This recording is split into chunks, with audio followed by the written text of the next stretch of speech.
Good morning, good afternoon, and good evening, everyone, and welcome to our Leadership and Manager Development Summit. It's so lovely to be here with you today. I'm Malvika Jetmalani, dialing in from Chicago. I'm the founder of Acvis Group, a human capital advisory firm driven by the core belief that to win in the marketplace, you must first win in the workplace. Today is day 2 of our summit, and we're going to kick it off by talking about change. So the topic for our panel today is leading through change with confidence, building resilient leaders for an uncertain future. How very apt, given that the volume and pace of change only continue to accelerate regardless of where in the world you are. So we would love to know where you're connecting from. Please let us know in the comments. And while you're doing that, I want to say a big thank you to Jessa and the rest of the Hacking HR team backstage, doing all of the heavy lifting to bring us this incredible content and programming. We have a great discussion planned for you today. So Jessa, if you wouldn't mind, please bring our panelists onto the screen. Welcome, welcome. Now, just to remind you, panelists, please mute yourself when you're not speaking so we can avoid any background noise. And before we dive into our topic, let's introduce our panelists. So we'll go clockwise as you appear on my screen, starting with you, Jeff. Excellent. So I'm Jeff Jacobs, and I serve as an organizational effectiveness partner for Adobe, which essentially means I'm an internal consultant to our executive leadership teams. Great. Lorianne. Hi, everyone. So Lorianne Le Chalonnet, back, in Paris right now. I'm the CHRO of EcoVadis, a sustainability rating intelligence platform. Hello, everybody. My name's Tony Cairns. I'm dialing here from Amsterdam. I normally sound a little better than this, but unfortunately recovering from a cold. And I am a fractional chief people officer. So I currently serve on the boards of 2 separate companies, and I run a change and change management consultancy called Yellowbox. Good morning, afternoon, evening. I'm Wayne Tarkin, calling from right outside of Philadelphia in the States. I teach at the University of Pennsylvania. I'm an adjunct, agile leadership. I also have a coaching business focusing on HR leaders, trying to get them to be more adaptable and agile in this kind of rapidly changing world. So I'm glad to be here. Hi, everyone. I'm Dalit, based in Israel. I'm independent consultant, specialized in leadership and culture, working mainly with global companies. Very happy and excited to be here today. Great, welcome. Thank you, everyone. And we have a truly global audience today. I'm looking at the comments here. We have folks from Philadelphia, Michigan, Nairobi, Kenya, Colombia, London, Chicago, Virginia. So it's going to be a great discussion, and we're going to dive right in.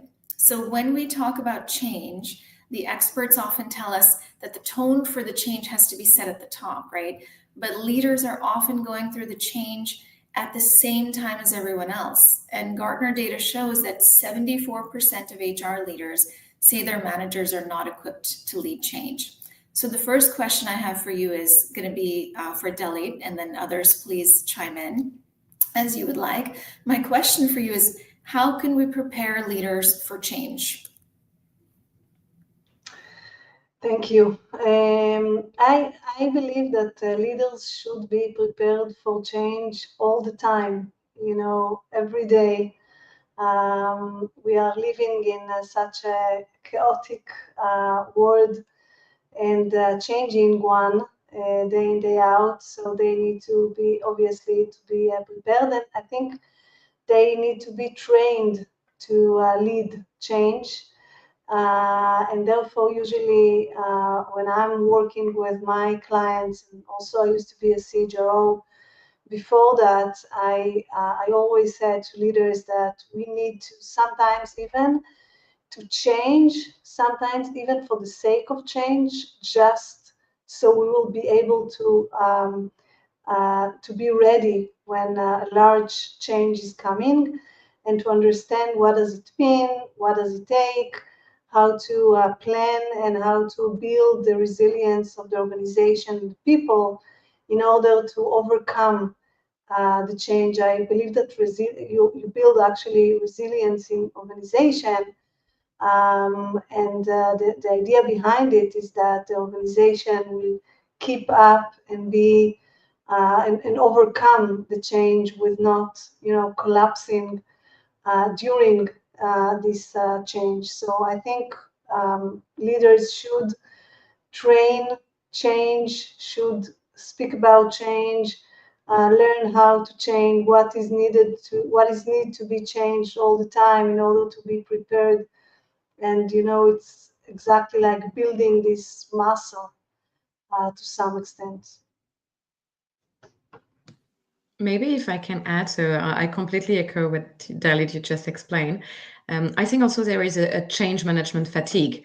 Managers are exhausted with all the changes happening, the one coming from, outside elements, as you were explaining, but also from the inside, new tools, new ways, new technologies, everything that is coming. So I think one role we have as leaders to make sure, they are well equipped is also to listen well to what are the triggers in each context of those elements that create this fatigue, and maybe communicate better. So involve them maybe earlier on change is coming. It doesn't mean we know as leaders exactly what is coming, but maybe give clarification on those are the questions we're asking ourselves, and maybe this will be coming. Because the more you're prepared on anticipating change, whatever it may be, more you have time to build this resilience, as Dalit was explaining. So I will advise to make sure we destroy the communication gaps around this.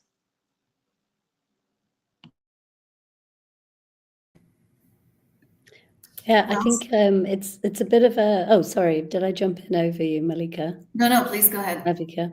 I was just going to say, I think that's a bit of something that I think leaders always struggle with, and actually sometimes within HR as well, is how do we get that balance right, Lauriane? Because, yeah, of course, on the one hand, you don't want rumors and toxic rumors spreading, something's coming, lots of speculation that distracts the teams. But I fully agree with you. At the same time, if you just land bombs out of nowhere on a regular basis, that also creates a lot of change fatigue and fear.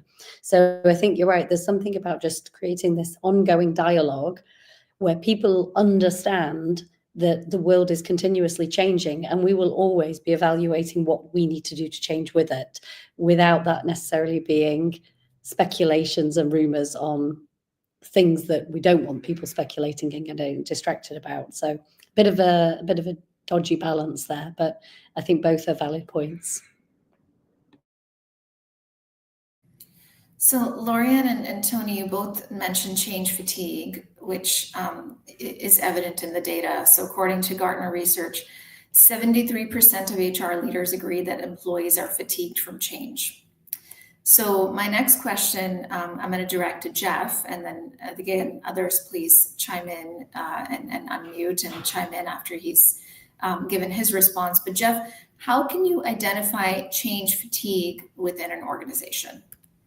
That's an excellent question. And, I think it's worth exploring the different roles of change, because you have the senior most leaders in an organization who are the ones who should have the vision for the future and the ones who should be driving change. And then you have, for lack of a better phrase, let's just refer to them as middle management, who have to be both the recipients and the leaders of change. And then, of course, you have those who are receiving change. And in all three cases, you could have examples of change fatigue. But if we think about some of the characteristics that we see, in some environments, we accept and we know that change is important and valuable, and yet we still have this initial negative reaction because change brings with it uncertainty. And the only thing worse than a change in which I know where I'm going from here to there is knowing that a change is coming, but living in that ambiguity. And that can create the fatigue that we're talking about. And in those cases, we start to see things like secrecy. We start to see things like passive aggressive behavior, gossip, lack of focus. There could be more blaming. things of that nature, and to really be on the lookout. And I'd be remiss if I didn't talk about some ways of dealing with with all of that. And I think that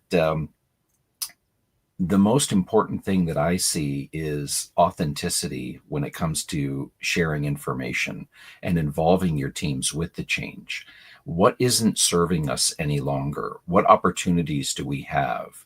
The more that you can create a trusting environment and involve your employees in the change decisions, getting their input, then it doesn't come as so much of a surprise. You don't feel as though that other shoe is always going to be dropping, but they know that we're always in a state of seeking to improve.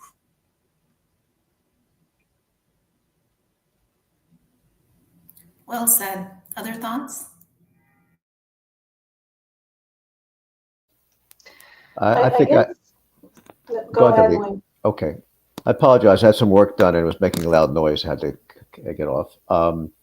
I think, just to add what Jeff said, it's really about co-creation. Typically in HR, we used to think we had to do things ourselves, but I think any kind of project, any kind of change, you need to involve the people. So I go into these projects with my students and clients really as a co-creation. I'm kind of the guide, the facilitator, but I help them kind of co-create. I think that's the only way that change can really be effective, because people buy into it. Sometimes you don't have all the ideas. Having a broad representation of people with their different perspectives is helpful.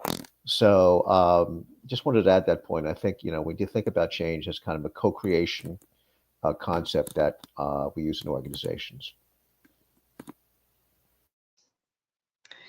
Yeah, and just to add to that, on the co-creation, I think sometimes we refer to the to leadership and leaders, as the one who leads the organization, but actually anyone in the organization can lead. And talking about ambiguity, I believe that people, when they are offered to lead their destiny and to lead their jurisdiction, they feel that they can control the change. So I very much agree with the co-creation, and maybe even let people to lead the change together with the leadership of the organization.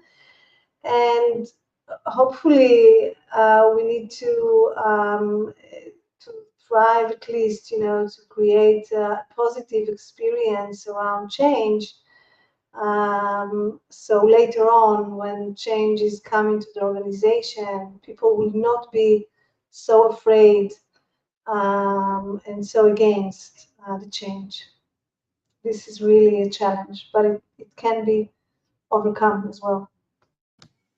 Maybe it all goes back to creating this culture of resilience, obviously, but also continuous learning. Because if you feel you're equipped in a way, you will embrace change in a different manners. And if you personally already feel that you're not equipped for the change that went past you, so maybe one part is also, in addition to obviously this continuous learning, is to recognize the people who embody well this change, who have succeeded through change management, or who have led some specific projects, and to show this is an example on how it works well, and maybe let them speak in front of the crowd to explain, okay, what did they achieve, why, how did they work on it. It's one way to also foster this confidence.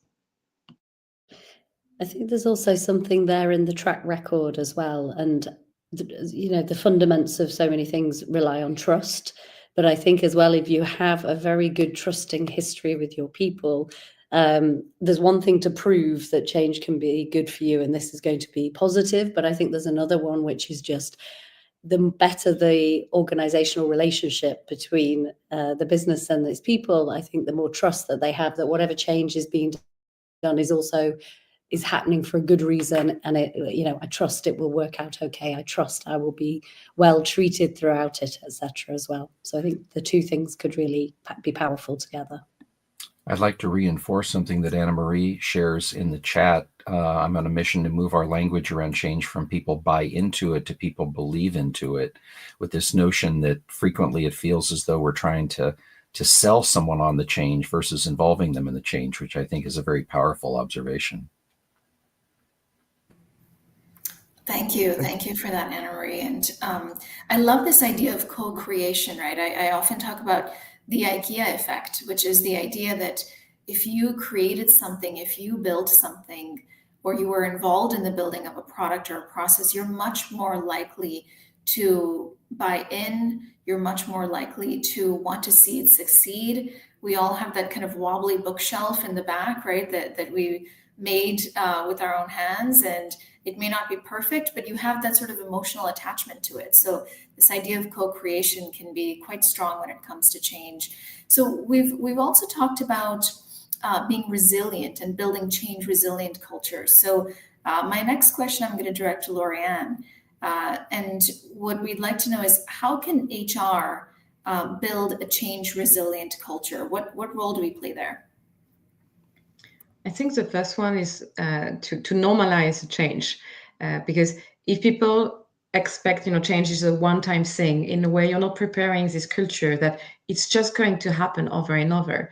So the first thing is obviously to look at, what is your current situation and identify, okay, what are the changes that, existed? What are the ones that in a way are common to most of the companies everywhere? So, but by doing so, you showcase that it's not just your company. And it means that's skills you need to develop, because you want also to develop the same skills that other employees or managers everywhere in other organizations. So it's not just because my organization is changing all the time. Whenever you join a company, you hear that.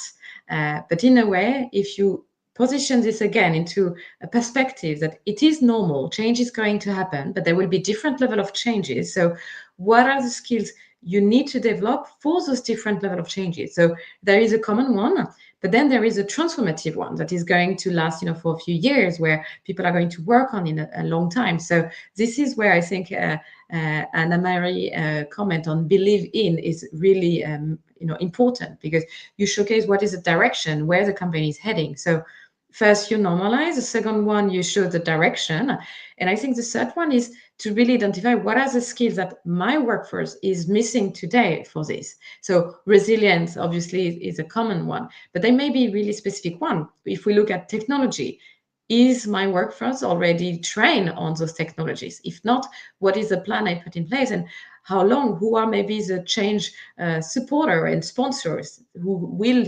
identify and will be really the person who can embody this also in front of everyone. So I think to build this culture, you need to look at different aspects within the organization. So it makes sense. There is a real story to tell.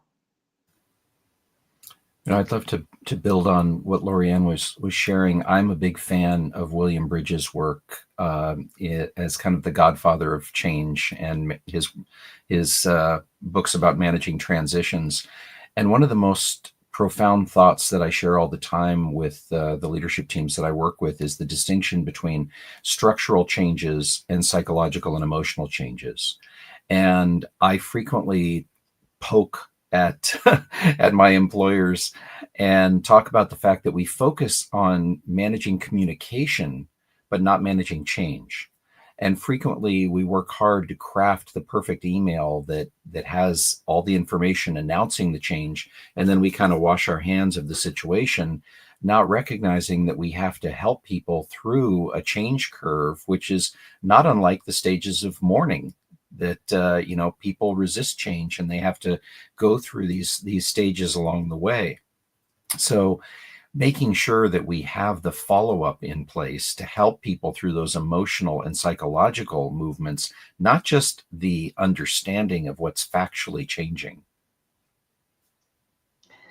And I would add the obvious of listening. Listening very, very carefully to what people are afraid of, what they understood from the change, and try to answer that. Not to think, especially you referred specifically to HR, and as HR in the past, I remember that usually we are working mainly with the leaders and managers, but actually to go very deep into the organization, to listen to the people and what they are afraid of, what they want to, what they expect from the change, and therefore to enable the leadership to go through change after listening very carefully and understand the deep, messages that coming bottom up, not just top down. And if I may, to sort of connect those two with what Jeff's saying, because I'm a big fan of the Kubler-Ross curve as well, and I do speak a lot of that to leaders to help them anticipate the different employee reactions to change. But the fact that it's not only listening to what's the questions that come, because I still think that's quite the intellectual response to the change, but I always encourage them to also listen for the emotional reactions. So listen and look for the people who normally are challenging but are suddenly withdrawn, or the ones that are normally optimistic but are suddenly skeptical. It's trying to look out for those emotional cues to anticipate where people are on that change curve, and therefore how receptive are they going to be to yet more information. Because if they're still in that valley of despair, they're just going to be looking for the negatives across the way. So I think equipping managers, not just as HR, but I really think everybody needs to be on the lookout and the listen out for those emotional cues as they go through their own emotional transition. I agree 100%. I think people change for two reasons in my experience: seeking gratification or avoiding pain. So typically, the early adopters really like this stuff. This is new, it's sexy, I want to get into it. And the rest of us are worried about losing their jobs, or they've had a certain mastery of this work. I've done this for 20 years, I've been very successful. You want me to learn something new? Suppose I can't figure it out. Suppose, it doesn't work for me. And so we have to understand that fear that it's being left behind. People don't fear change per se. They fear that the impact it may have on them in their lives. And so we really have to build a level of trust. Now, the problem is that many change initiatives fail, aren't successful. Why? I think because they big bang kind of approach to things. We're going to, implement AI all across the company, and here's the ProSci method or whatever method, Kotter's 8 steps. You'll go to these training sessions, you go to webinars, and then you'll do it. And the reality is that doesn't work because people unlearn, relearn things at different speeds. So of all the people in this call, we all have different ways of learning new things, unlearning old things. And so we have to tailor it to that. We have to be very understanding of the individual, what their specific needs are. And so that's really critical. Being focused on agile, I like iterative approach. I would never recommend a large scale change. I would work on pilot projects, find those leaders who are more receptive to change, let them be the champions, co-create with them, let them go out and try it, fail, learn, improve it. And as you learn from that, keep going, scale it up. But I think that's the problem, is people don't have the trust because they've been through this before. Not a lot of things change. But if we can slowly demonstrate some successes and then scale it up, I think you'll get more buy-in. People will trust you. Because, look at the whole pandemic. It was a big agile experiment in my mind. We kind of all of a sudden threw everybody out of the office at home. And then we said we figure it out later, which is pure agile. And people understood that. There's a high level of trust around that, because if a leader says, I don't really know what to do, but we'll figure it out by trying, that is reassuring to people. That's engaging to people. And so we need to really focus on creating an experimentation mindset so that we can learn by doing, fail quickly, but learn quickly also, so that we can make change much more successful and show people that it actually works and it makes their lives better. Maybe in addition to what you're saying, I think the test and learn approach is the perfect one, but it means also to accept that failure is not a bad word. It goes with it, obviously. But I think many companies, people are afraid of change because they are not in their comfort zone anymore, and they are afraid that they are going to fail or not know how to use something or adapt to this new organization or whatever. So it goes back to the fear they individually feel about themselves, about their job, about the image they are going to give. So it goes through, how do you change this culture of understanding that failing is part of learning, and this is part of what you were explaining, test and learn approach, but it goes, slightly, further on this. Yeah, I think it goes back into what I was saying about trust, and actually into that realm of psychological safety, that people feel confident enough to do the testing and learning because, again, they'll know that their failure is part of it and they're willing to embrace it. Yes, and as I'm looking at the comments, and Jerry says in the comments, change is a head and heart process.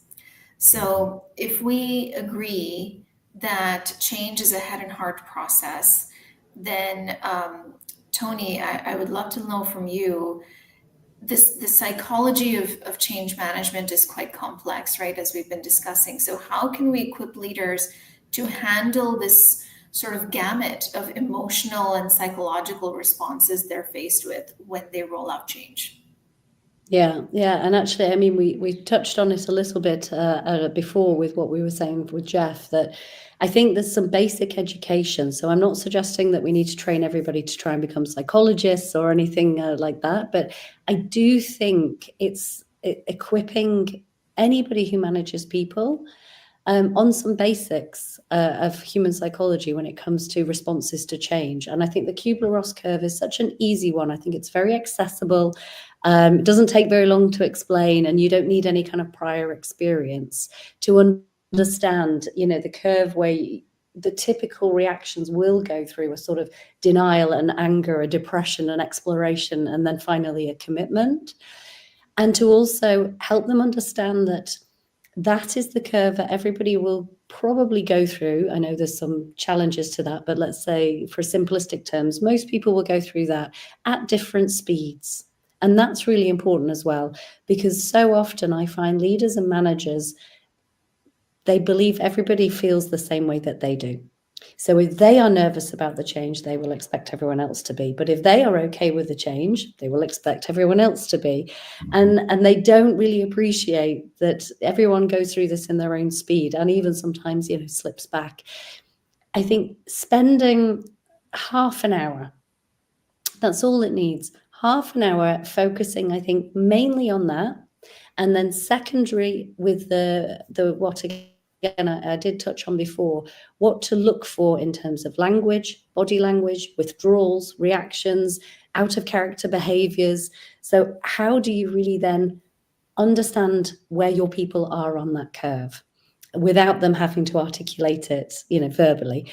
What is it that you can look out for? And then the third thing I would always try and equip them with is, and what are the basic things you can do as a manager to support people through that curve? And it normally comes down to either listening and empathizing, or providing information, or providing an alternative reality. So when people are in a very negative space, you can say that might be true, that maybe that is where we're going, but here's an alternative picture for you to consider.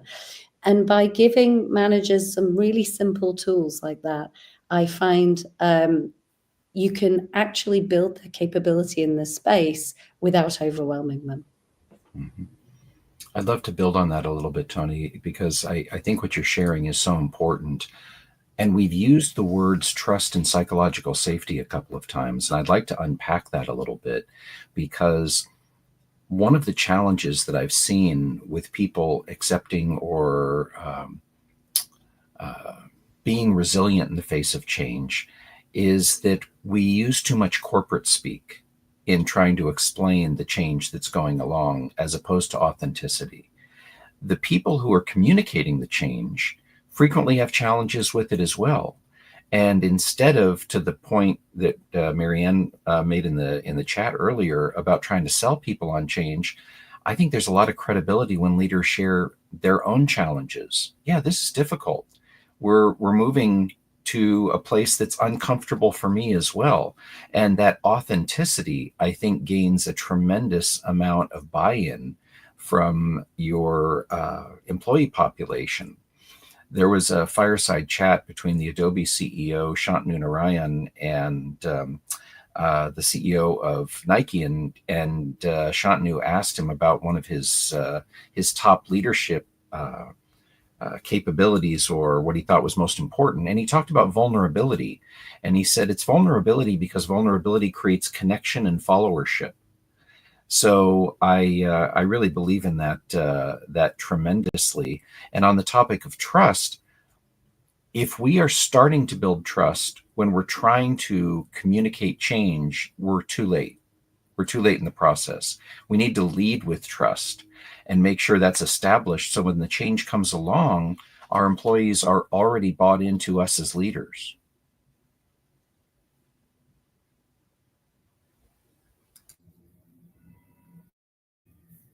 Great.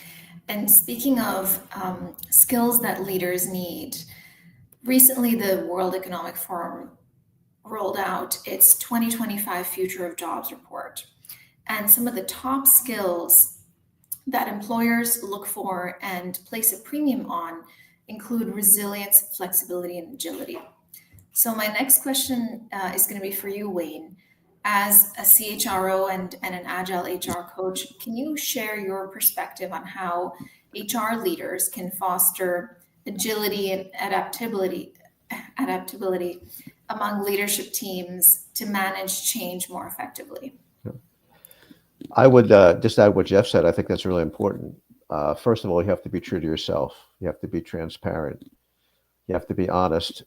I find it so refreshing when I follow leaders on LinkedIn. They're talking about their challenges, their frustrations, what they screwed up. I mean, that's so appealing to me because it makes them human. It makes them just like me and you. And so I think that's the first step because you really don't know all the answers. I mean, we can't really predict where change is going to go, right? That's why I always say it's better to use a compass than a map. In the old days, we had a map, you know exactly where we go. But now there's so many things along the way that are going to detour you, roadblocks, challenges. And so you really need a compass to give you direction. I remember, I don't know if it was Adobe or maybe it was Symantec or something.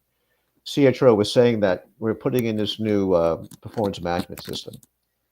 And someone asked her, well, how's it going to work? And she said, well, I don't know. We'll figure it out when we get there. And so that's rare, not as rare as it used to be, but it's that kind of thinking that, we'll figure out together as we go. I think we also need to change the term from change management to change readiness. I think that you really can't manage change, right? You can iterate it, you can work through it. But I think, we know change is constant and it's going to change and it's getting faster. The only thing I think we can do is get ready for it. How?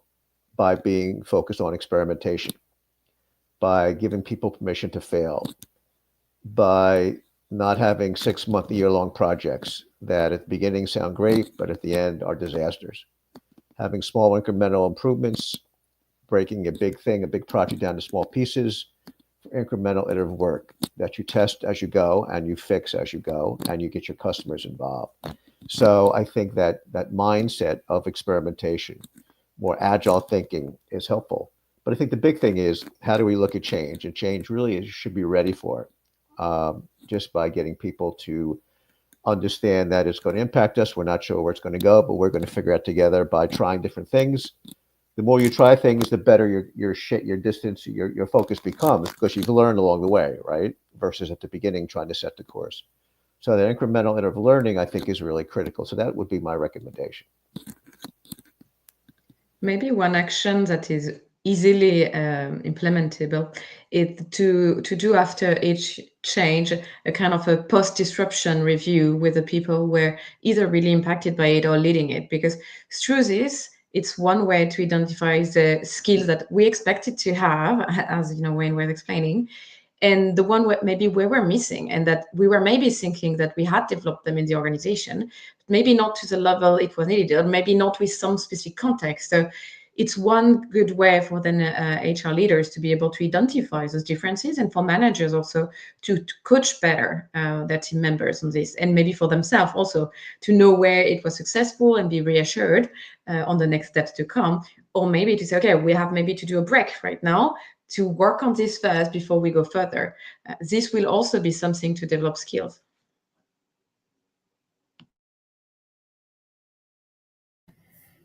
Great. And I'm looking at the comments too, and someone anonymously posted this comment: "Blessed are the flexible, for they do not get bent out of shape."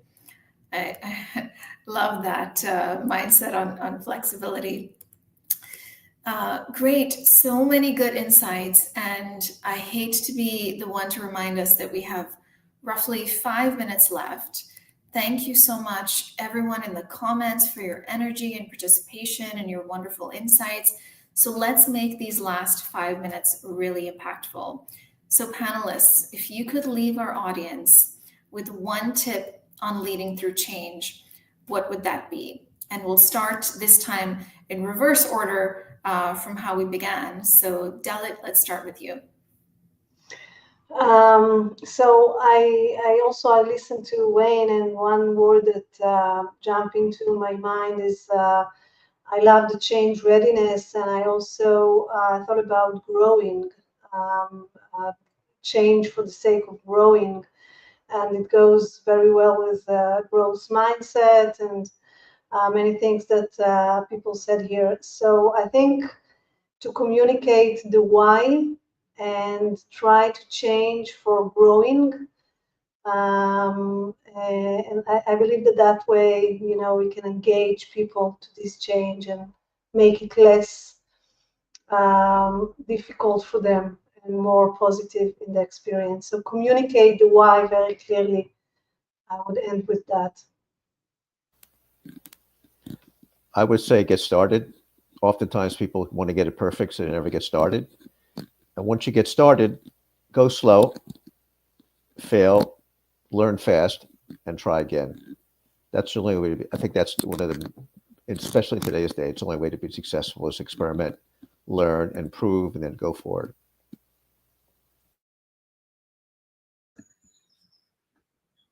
I would say go easy on yourselves and each other. And just, it's okay for everybody to have reactions, to have big reactions, to have small reactions, to have no reactions. Just go easy on each other whenever anybody is going through a change, and expect that they will get there in the end with the right support. Remember that change is a standard. That's just the basic thing. So once they understand this and work on, what is the vision, to engage people, to go with you, to be in a way inspired by the change, whatever the difficulty it will represent.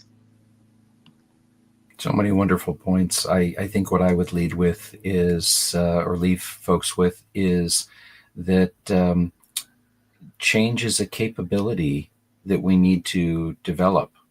None of us are in our roles to maintain the status quo. We're in our roles to always improve, and that means driving and embracing change.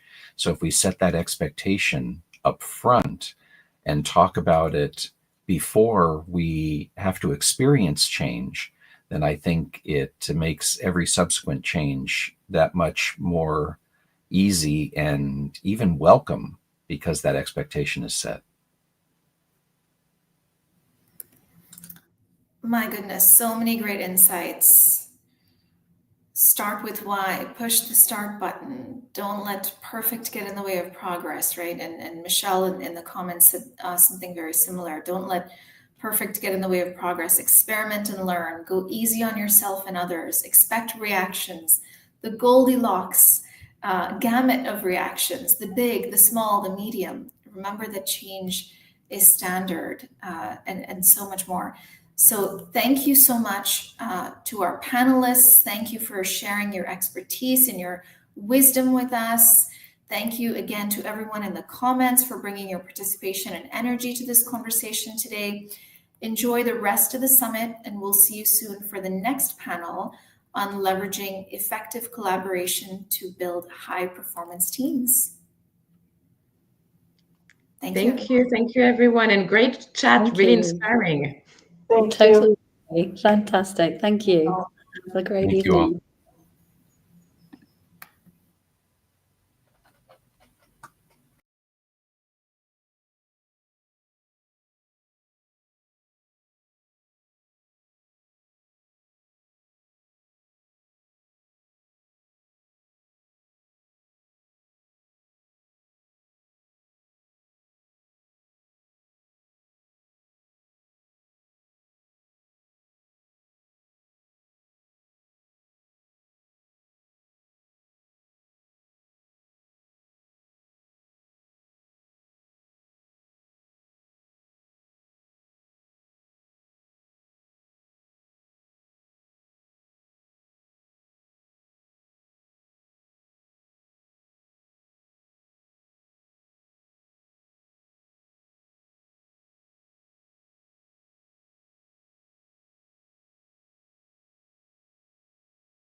Hello, everyone, and welcome to this session of the Leadership and Manager Development Summit.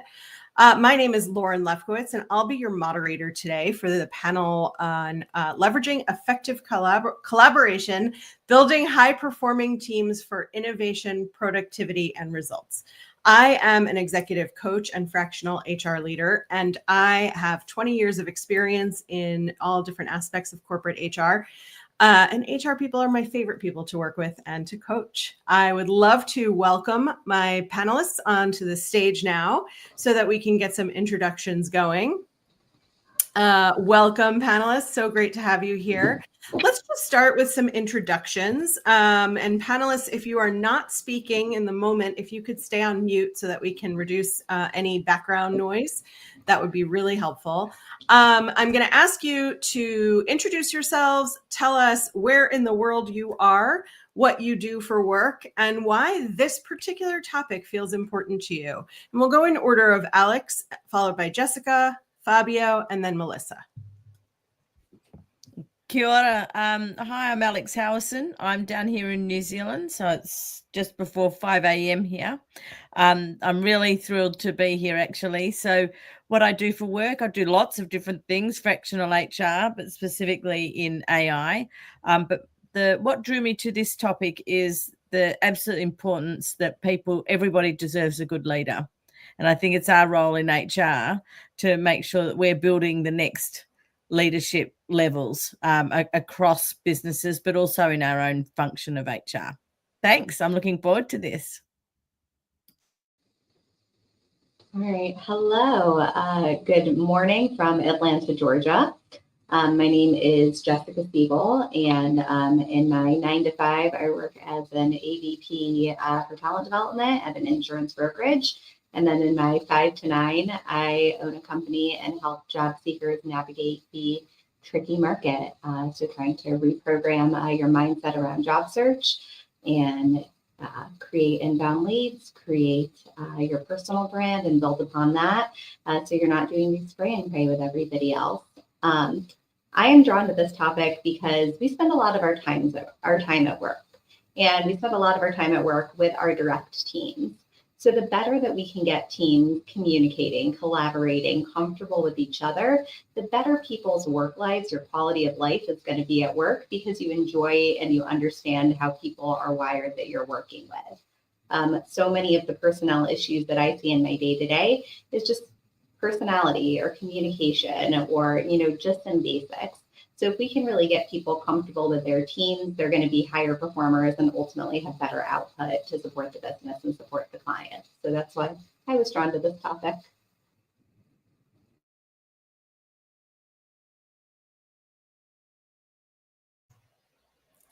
Looks like, Fabio, are you, Hi. it looks Yes, like you froze for a moment. Yes, sorry. I'm Fabio, maybe 30 years in experience in HR. I'm in Sao Paulo, in South America. Today is the last day, half a day of Carnival here. So pleasure to be here with you all. This topic in particular is the one of my top of interesting. In the past, I had the opportunity to lead the different teams in the five continents across the globe. So so interesting how we can perform the leadership beside truly relationship, kindness, and after pandemic, of course, how we can build a happy and safe places for we can engage the teams in different cultures, different time zones, obviously, but indeed different cultures, effective and respectful each other, for we can navigate better and make a amazing place to work. Different, the big examples that we had currently when we look around the countries in extremely wars, people died every day. So I guess from HR perspective and the leadership, we had amazing chance to make different. Thank you. Great. Hi, everybody. My name is Melissa Moore. I am currently in Portland, Oregon. I saw someone else in the chat from Oregon. So hello to you and good morning. I work in technology and have been an HR leader for my entire career, working with global teams and really focusing in particular on my kind of core passion areas around talent development, talent acquisition. So all things talent. I love this topic because I think every HR professional wants to contribute to an environment where people can do their best work, right? Where you have a great culture. And as Fabio was saying, people love to come to work. And certainly that's true for me as well. And I think this is just such an interesting puzzle of how you put together the elements that make teams thrive, collaborate well, and get great results. And certainly from a business perspective, which of course is also why we're all here to help make our businesses successful, creating high-performing teams that contribute to the results is a key part of our role, and something I just think is super fun and exciting to talk about how we do it well and learn from each other on some of the different practices that we see around the world. So excited to be part of this panel and learn from you all and contribute to the conversation. Amazing. What a group we have on stage. Thank you all so much for being here. I'm going to jump into our first question, which may feel like a little bit simple and elementary, but sometimes we throw around work terms that not everybody quite understands. So I'm going to ask you, and panelists, if you just come off mute when you're called to answer, and everybody will have a chance to answer every question. The first question that I'm going to ask is, what is collaboration? We talk about collaboration, we throw the word around, and what is the difference between working together, being in the same place, doing, similar things, and actually collaborating?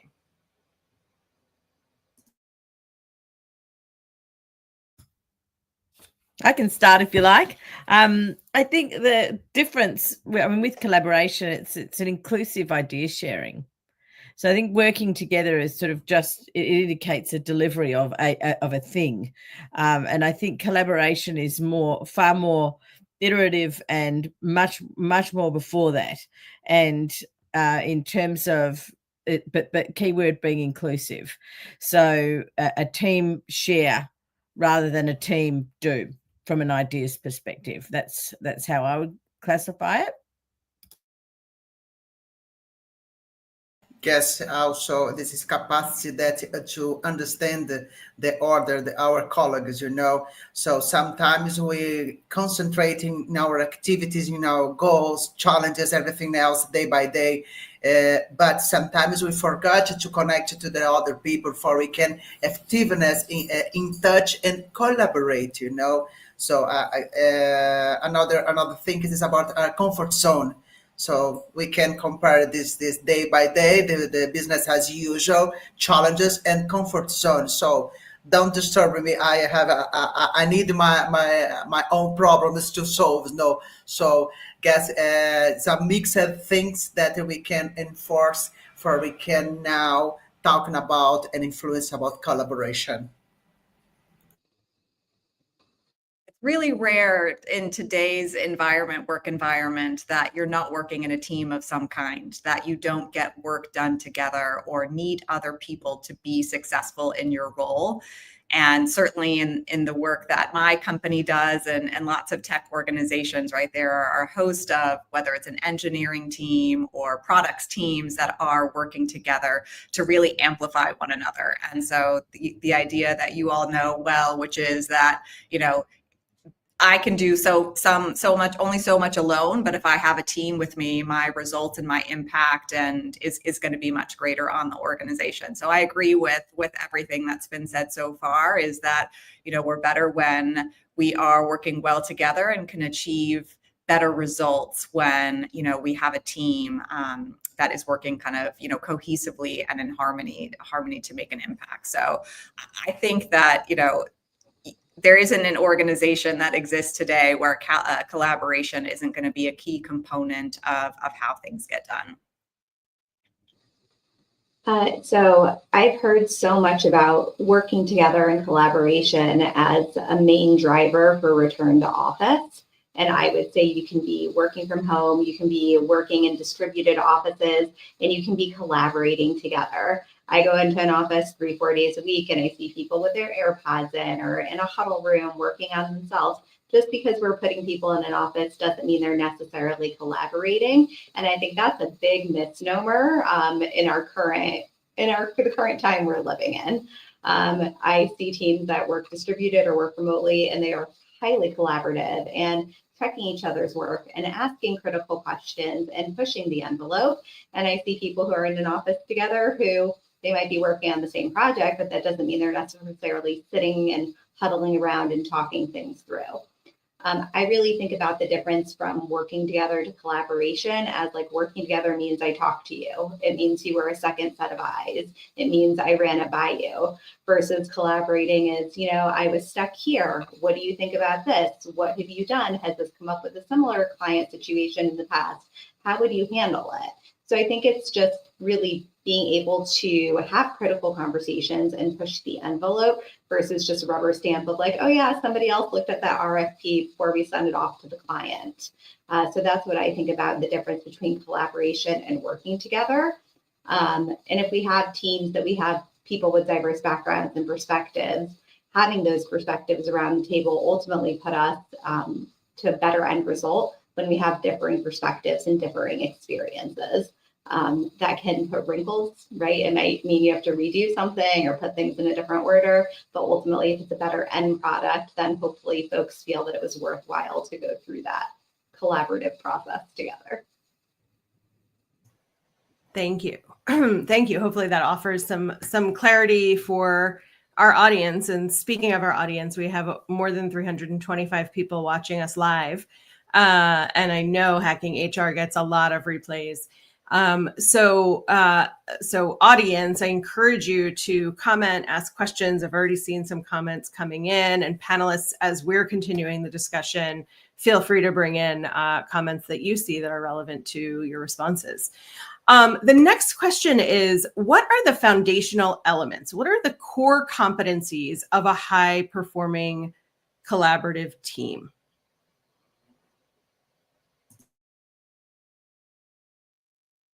I'm happy to kick us off on this one.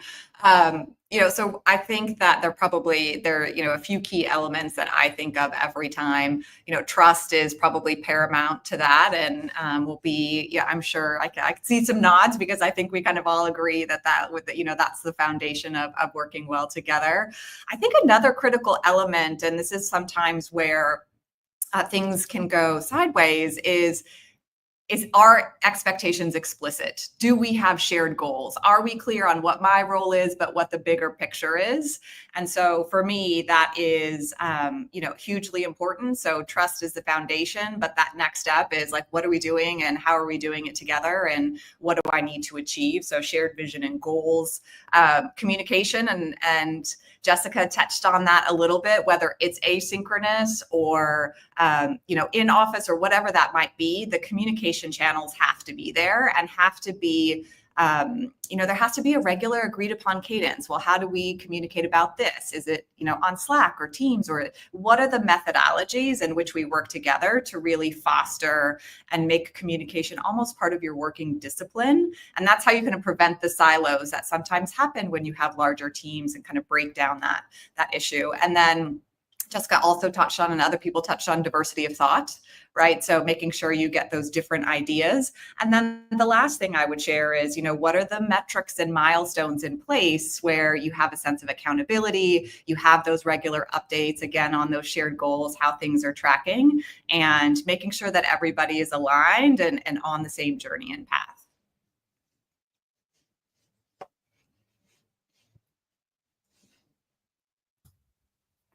I think, very well covered, Melissa. I think also, making sure that there is the functional expertise at the table. So I think one of the parts to, really strong sort of teamship and collaboration is making sure that the decision makers are at actually empowered and at the table. And that sort of quick turnaround from an agile with a little a perspective is really critical, and HR can facilitate that. And I think, using the golden word silos, that's like the ultimate of time wasting. And that just irritates people. So I think when people think about engagement at work and people being energized when they're coming to work, taking out some of those barriers and making sure that people can contribute equally, but also in their area of expertise, and that's intently listened to. Because I think that's the other part, is that communication's okay, but it's not great if people aren't listening to it. So that empowerment from a leadership perspective of people in teams that are delivering is really critical. I will catch the one word from Alex, barriers, just in time. So open doors against barriers. So I guess this is two topics that we can and push the people. So obviously, how Melissa told us, a clear paper, accountability, any other mixed things that we needed to push and put seems like an inspiration for the people, inspiring from this and act in baseline to stay connected. But in simple words, can we put much more open doors against barriers for we can stay connected and better communication, clear perspective, clear goals. This is also from the top of the management to the down. It's in a cascade effective,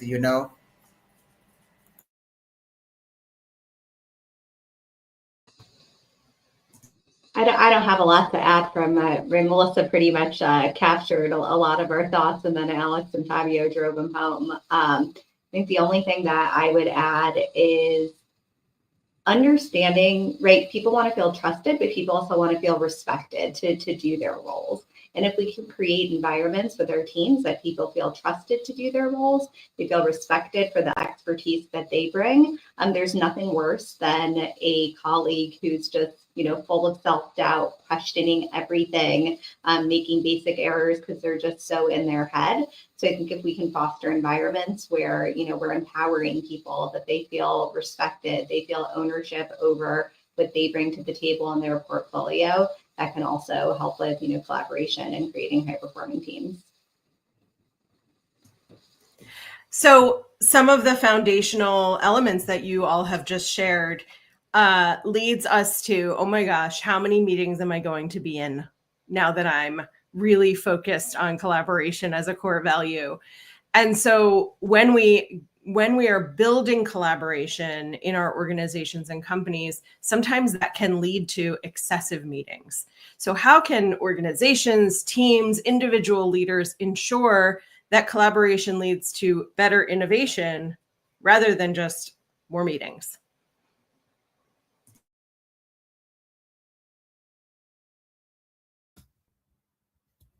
Having a plan, I think. And, I think that, that there's really important in workplaces that we do carve time out specifically for creativity, but it be part of a plan. Where and Melissa talked about goal setting before, it's all got to be done for a particular purpose, with delivery dates, with scheduling, with resource allocation. I think that's sometimes where people go wrong, is that it's not, and I'm a planner by person, like as a person. So, there's my bias. But I think that when an organization runs on a schedule, whether it be on a day, whether it be on a quarter, whether it be on a financial year, it doesn't really matter, but it's still on a schedule. If we have customers, and most organizations have some form of customer, one or another, there's expectations already there from the business. So making sure that is upfront and agreed, and that meetings are for a purpose, and they have a delivery, and they have an outcome, and they have actions, and that those actions are delivered. And I think then in the concept of teamship, that team trusts each other to such a level that there is a respect for each other to deliver what they say they're going to deliver in the time they said they were going to do it. And that is the meetings. And, you know, I think where people get a bit frightened by meetings, I think they get frightened by the real long ones, because no one wants to be in those.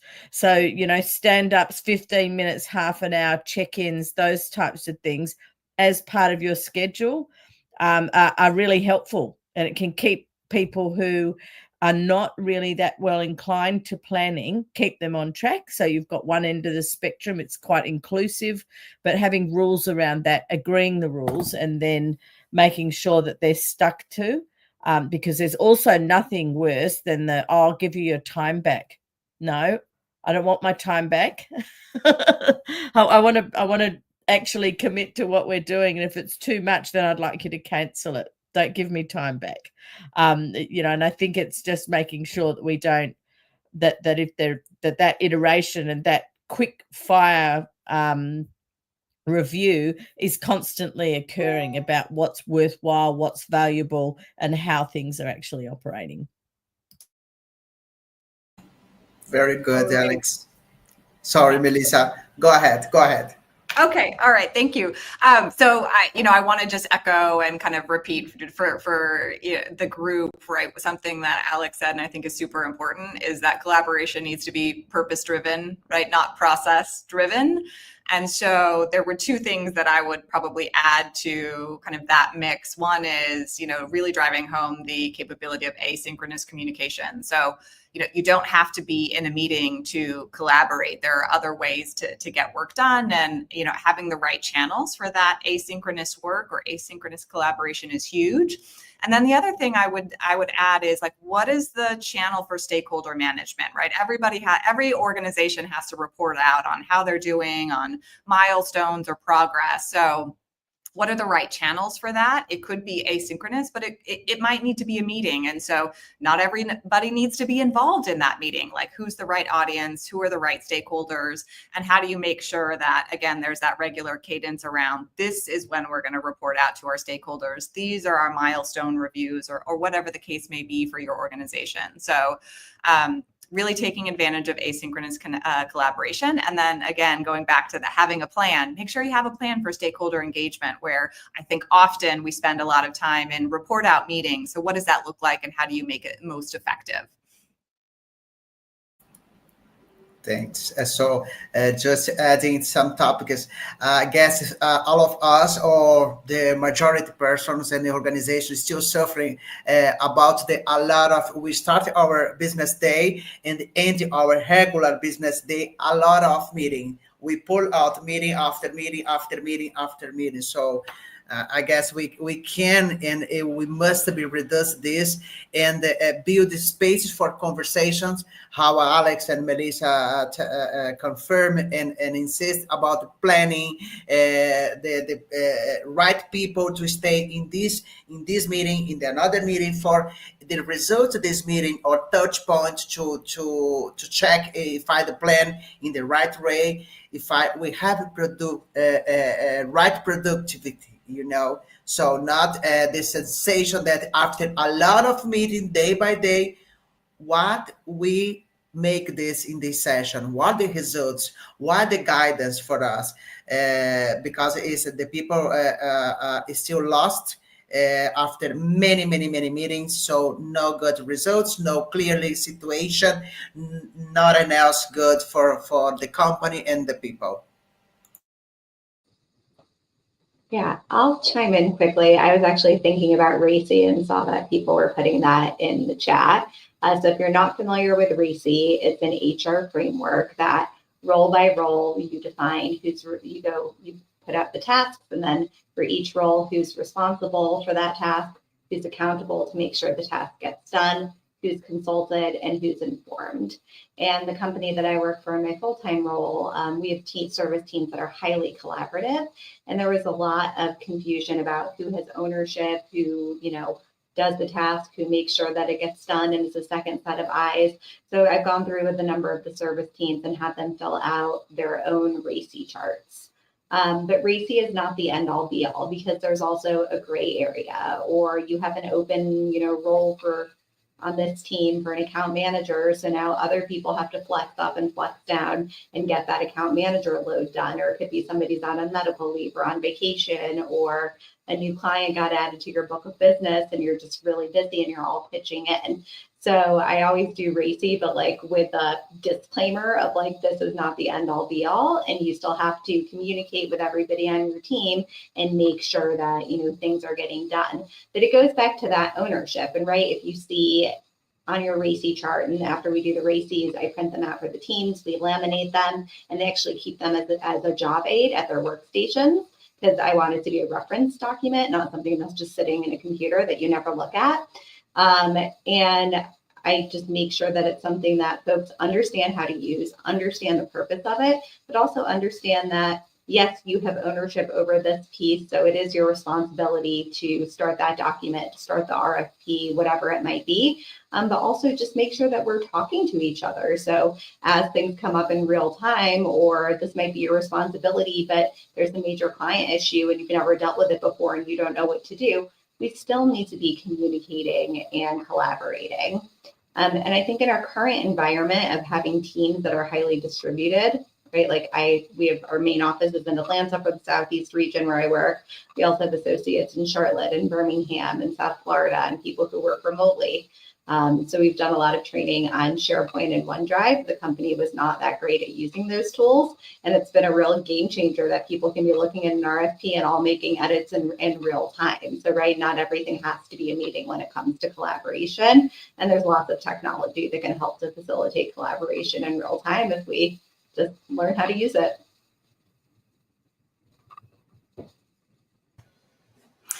The chat is flying with support for RACI and clarity and psychological safety.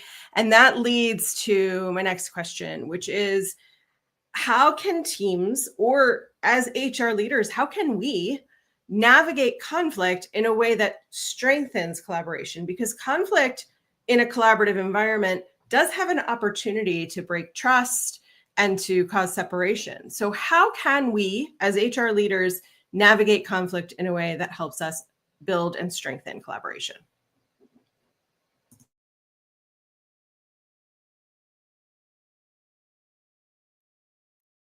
I'll kick us off. I think this is, I saw it in the chat as well, a productive conflict. How do you do it? How do you do it well?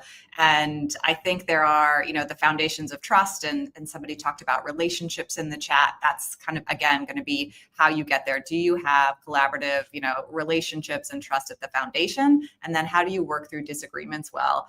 And if I think about kind of my work life, it's not easy, right? Particularly when you have different conflict styles, or you're working with, my company is global, and so we have offices around the world, and you also see cultural differences around how people engage in conflict or not.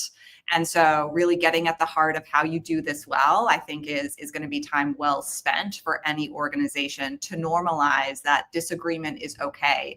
And in fact, it's all right for us to have different opinions than our teammates. And if that is part of the normal discourse of how do we solve problems together well, it's okay to disagree and have different opinions as a foundation, then when things might get heated, right, how to navigate those discussions. And so there may be, more structured conflict resolution tools that an organization might want to adopt. And there are several out there, right, where you talk about, okay, I'm going to, use a kind of a round robin model to share opinions or share ideas. And then we're going to come back to say, is there disagreement or a better approach on the table? So you could use some structure to encourage that, differences of opinion. And again, you're going to have to make sure that everybody has an opportunity to share their voice, because some people are more introverted, right? And may want to share their ideas in a different way. So using some different models to both make a disagreement okay and acceptable and kind of expected, and then also to encourage people to participate and engage in the conversation depending on their different styles is going to be important. And the last thing I would add is that going back to like, what are our shared goals? We're all one team and we are aligned around achieving this thing. And so focusing on the task and the problem and the goal rather than the person or the style, I think really needs also to be kind of laid out. Like, this is how we attack problems together. We attack the problem, not the person, and making sure you really focus on some of those key elements. But, you know, I know that I'm sure all of you in the panel and all of you in the chat, like, this is something that, you know, you deal with on a day-to-day basis. How do you get teams to work and play well together? And it's really going to depend on your culture, which tools you employ. But I'd love to hear from the other panelists, what's worked well for them. Yeah, I'm actually facilitating for one of our service teams next week that's gone through a significant amount of change in their leadership and their team structure over the past few months. And I had a planning meeting last week with, you know, some of the leaders that are on the team. I just said, here's the plan, here's the agenda. We're going to have a conversation about where we are. It might get a little bit uncomfortable, but we need to move through the awkward phase that we're currently sitting in, which the awkward phase is everybody's walking on eggshells and being so polite. They don't want to tell you that you made a mistake in the RFP that's about to get delivered to client because they don't want to hurt your feelings, and that's a problem. So right, basic things like a number is wrong. Okay, well, you made a mistake. Everybody makes mistakes. That doesn't mean you're out to get that person or harm them. So they're just in a place that everybody's very self-protective and really walking on eggshells around each other, that we can't even give basic feedback like, oh, there's an error here, there's a spelling mistake, whatever it might be. So I just had to have a conversation with the leaders that, you know, we're going to go through this process and here's the agenda. And it's going to get a little bit uncomfortable. And I had everybody take a disc. So we'll all talk about communication preferences and how everybody is wired. So there's a structure and a little bit of a framework to it. But even getting the leadership on board with, we have to walk through being uncomfortable to get this team to a better place was a big deal and a big ask. And they're still not really comfortable with it, but they trust me, which is all I need them to do for next week. I was like, I just need you to show up and be on board. I just need you to be in the room. I don't need you to do anything. I just need you to be okay that this is happening and supportive and be in the room. So sometimes just walking people as HR practitioners, so kind of that outsider looking in, helping teams when they need to, or even if it's just two people who are in conflict, walk through that and get resolved together, because we spend a lot of our time at work. People don't want to be uncomfortable with their teams, with a colleague, with a boss. So I think whatever we can do to get people to a place that they feel safe, that they feel comfortable, that they feel okay coming to work is a good thing. And if we have to have awkward moments to get to that, so be it. Just to another point, important point. So this discussion, disagreements, different points of view, important to reinforce that it's not personally, it's a part of the play the game. So sure, how HR and leaders, we must be reinforced day by day. So a safe place, obviously, but it's not personally. And so if someone take this personally, we need to support this person, or the people, for they cannot pass for this another side, because it's not good for them and the company, for sure.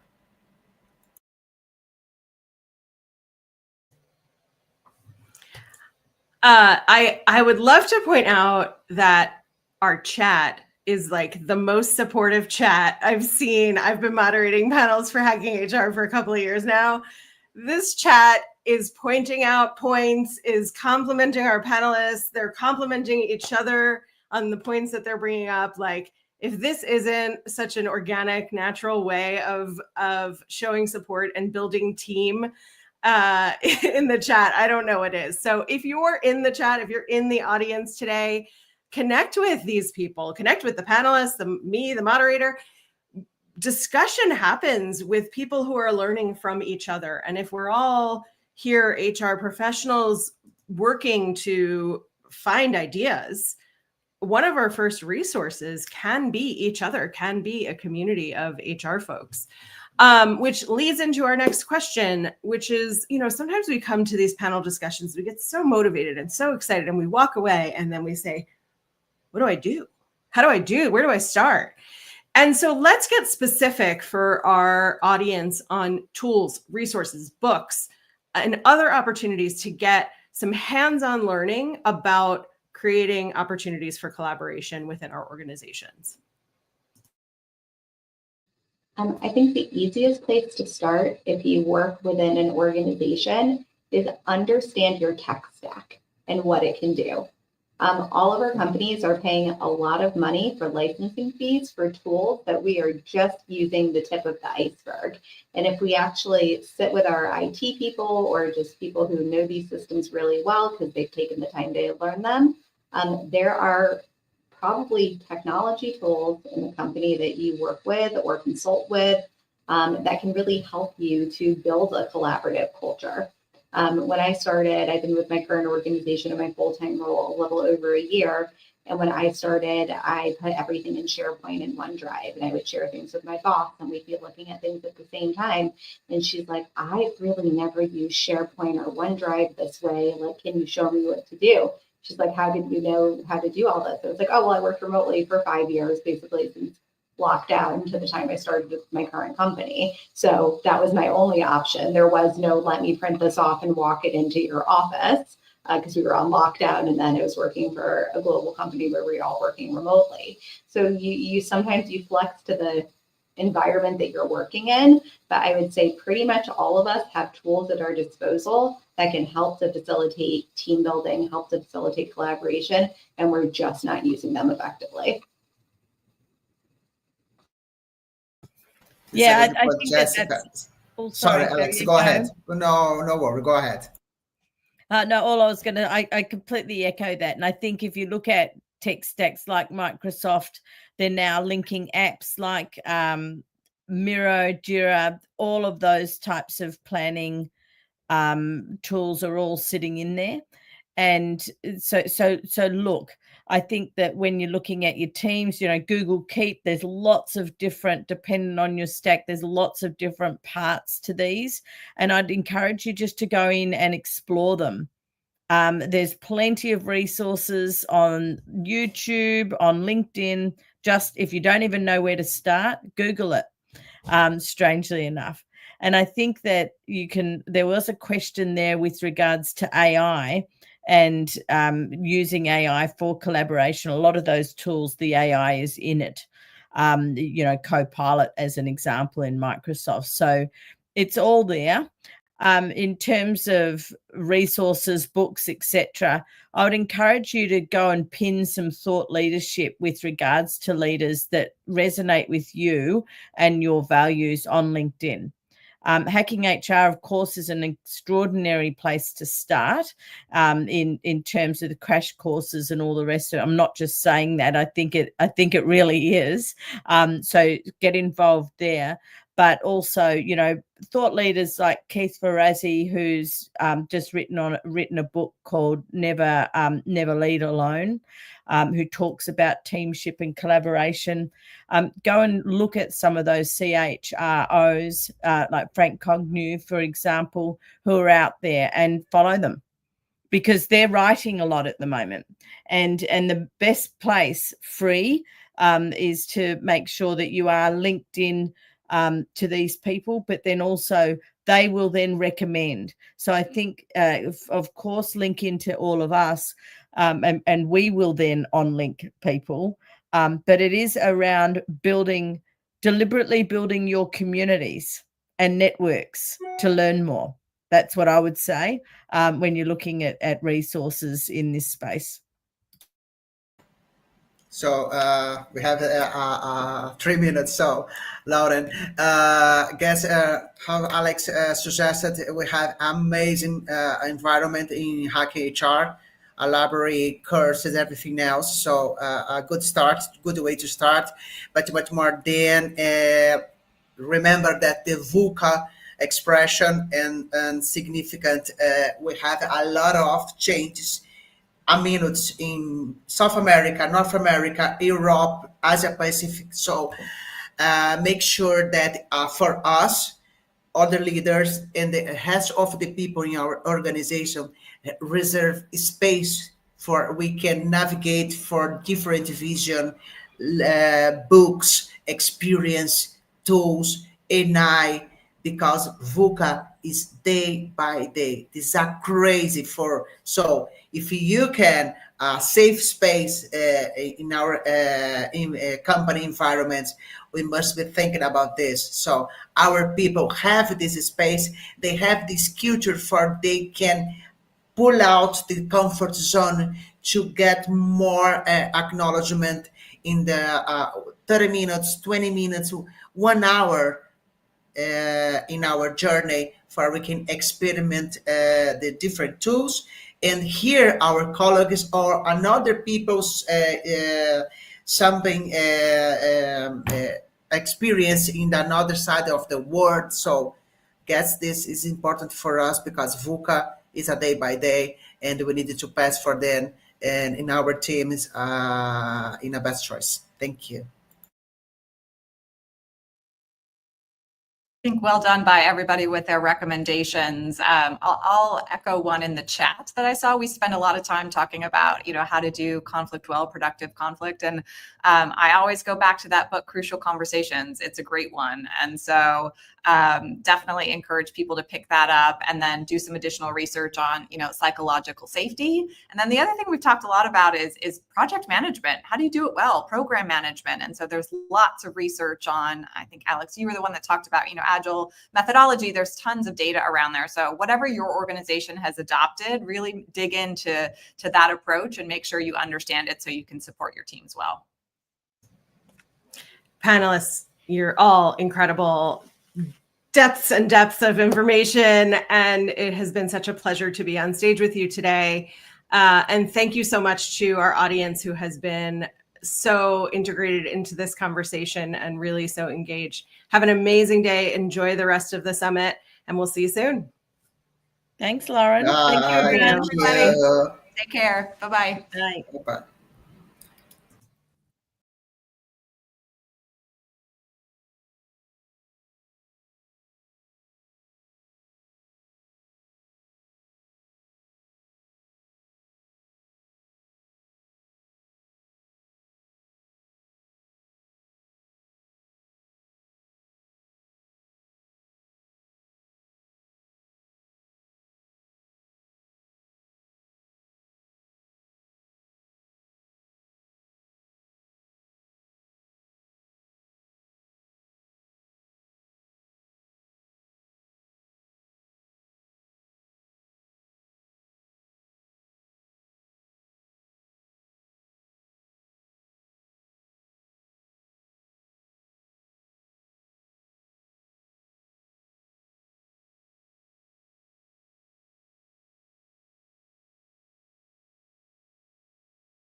Hello, hello, amazing people. Yet another highlight of our Leadership and Manager Development Summit, Day 2. The Day 1 has been incredible, and I really hope Day 2 has brought a lot of insights and joy to you. I'm Sneha, Head of Events at Hacking HR, and I have the pleasure of moderating this panel today. And I really must say, this is one panel that I'm really looking forward to, and this is such a powerful and important topic. The leadership imperative, which is inclusive and creating a culture of inclusion, belonging, and equity. And we have an amazing panel lineup today, and I couldn't be really more excited to introduce our panelists. We've got Robin, Chief People and DI Officer. We've got Hermelia, Vice President Human Resources. Fimzail, Executive Human Capital. And Liniola, People and Culture Manager. And Kshitej, Leadership Coach. And yeah, I would really love for you to just make a quick introductions of yourself for our audience. I'm happy to start. Can you hear me? Yes, thank you for breaking up the silence. Hi, I'm Robin Arville, she, her, hers, Aya. I come from the land and labor of the Ohlone people here in Oakland, California. I'm the Chief People and Diversity, Equity, and Inclusion Officer for the Natural Resources Defense Council, NRDC.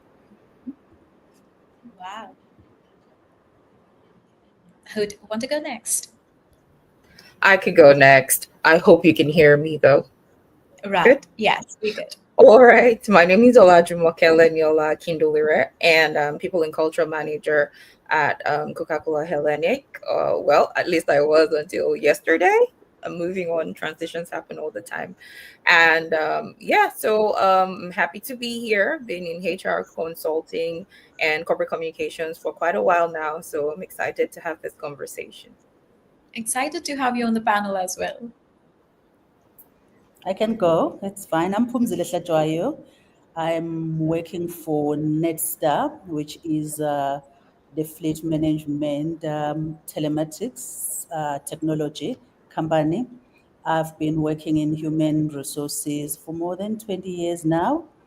This topic, looking at the country where I'm coming from in South Africa, is a critical topic. Thank you.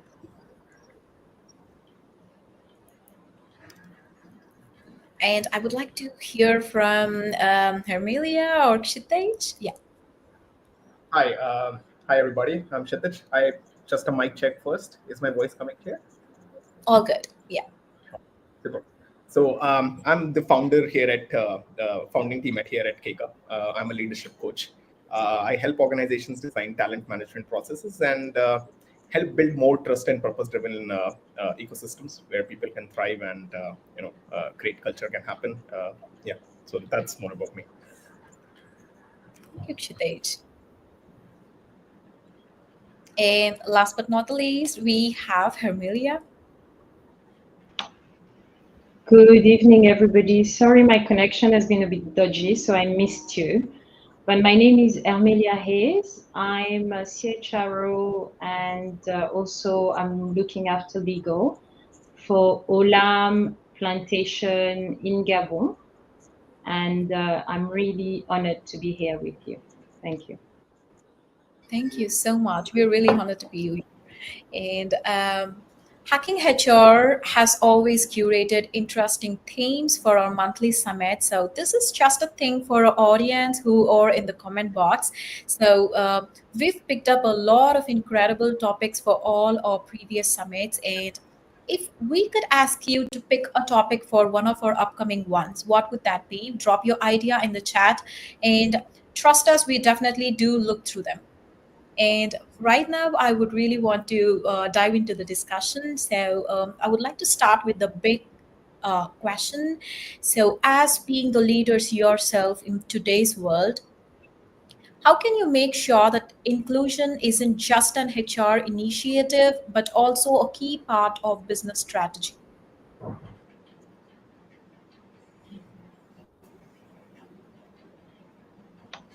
Hello, Sarah. Yes.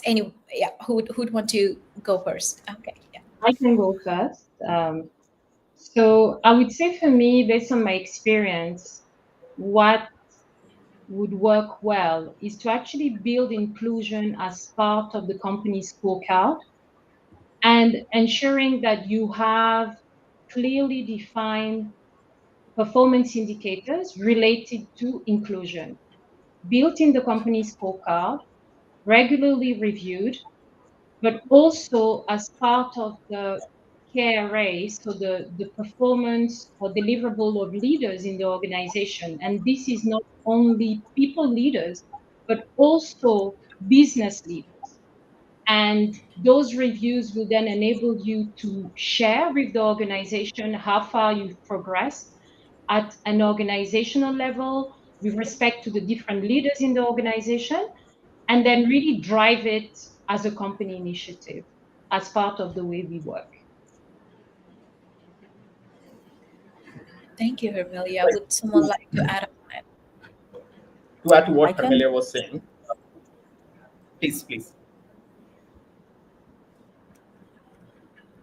All right. So just to keep my thought on it. So, when if you look at any business out there today, all businesses start with a founder which has a very clear sense of purpose of why that business exists, right? It could be a very simple purpose of probably delivering a pizza to a pizza lover, to maybe a greater than humanity purpose like colonizing the Mars or sending a rocket out there.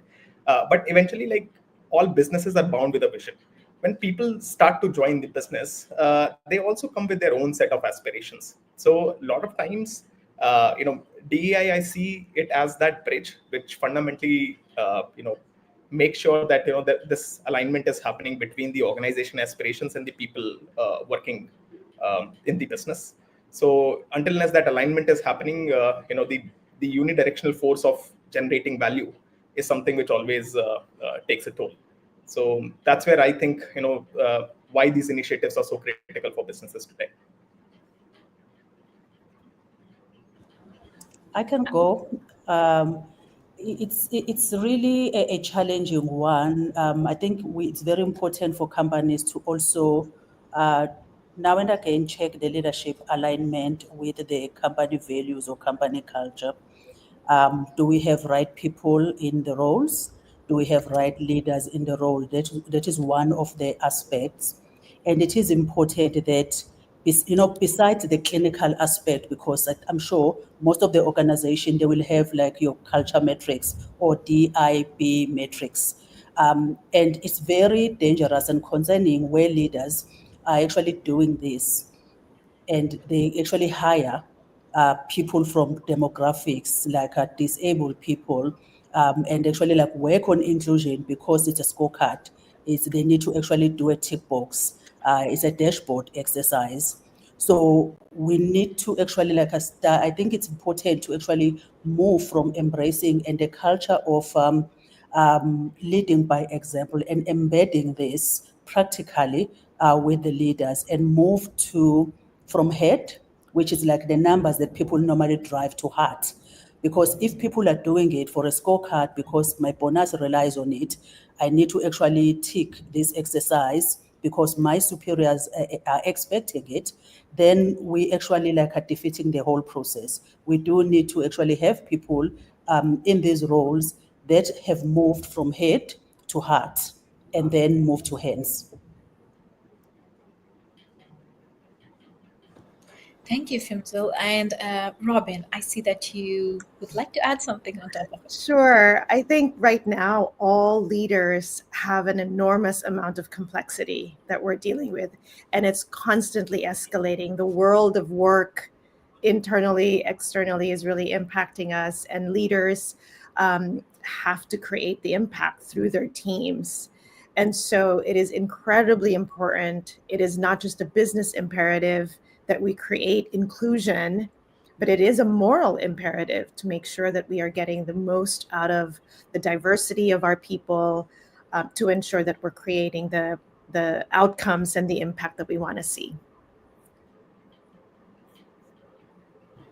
Thank you so much. And yeah, I really love these perspectives. And I have another important topic that I would like to address, which would be what are the biggest barriers to achieving true inclusion and how can they be overcome? So I can go first on this one. And I will segue from the previous conversation into this one to say, how can we move it from being a HR initiative into a business strategy, and then say what are the barriers that we face as HR people, because we do face those barriers, or as business people. And the first thing I'd like to say is nature is inherently diverse. So as individuals, we could, even twins who grew up in the same house, have different perspectives of life. So when we look at diversity, we shouldn't just think of it as racial diversity or gender diversity. It could be neurodiversity. It could be, the economic backgrounds that we all come from, and that will be the basis for diversity. So in its own way, most organizations are already diverse. Now, looking for the right kind of diversity that propels business performance is what we're discussing. And some of the barriers that we have, as simple as it is first, most organizations are not ready for it. Many use it as a unique selling point, a brand proposition, or see it as some fancy activity that we have to do. However, have you sat down to evaluate where you are and where you want to be?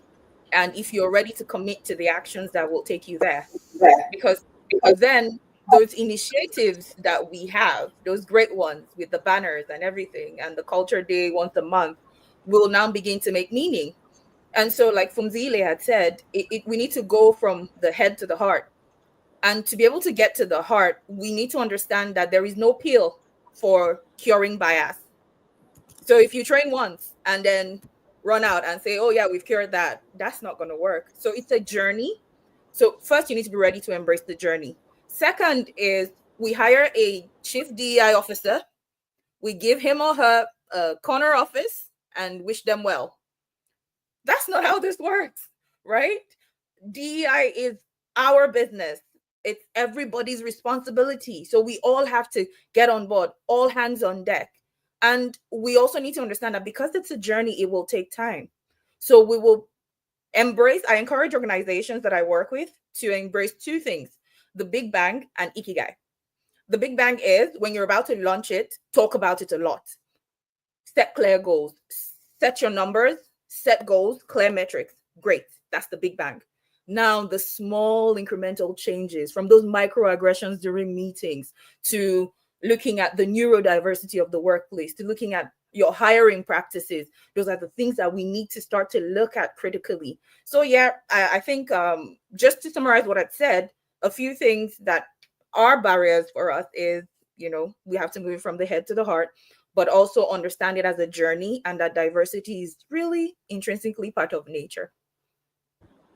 Thank you, Liniola. I really love that. Yeah, I want to piggyback off of that. It's so rich what you said. And I do feel when you're looking at a budget and your budget shows culture initiatives or diversity, equity, inclusion initiatives are 0.0001 of your operating budget, that is a moral document. That tells people what is meaningful and important to that organization.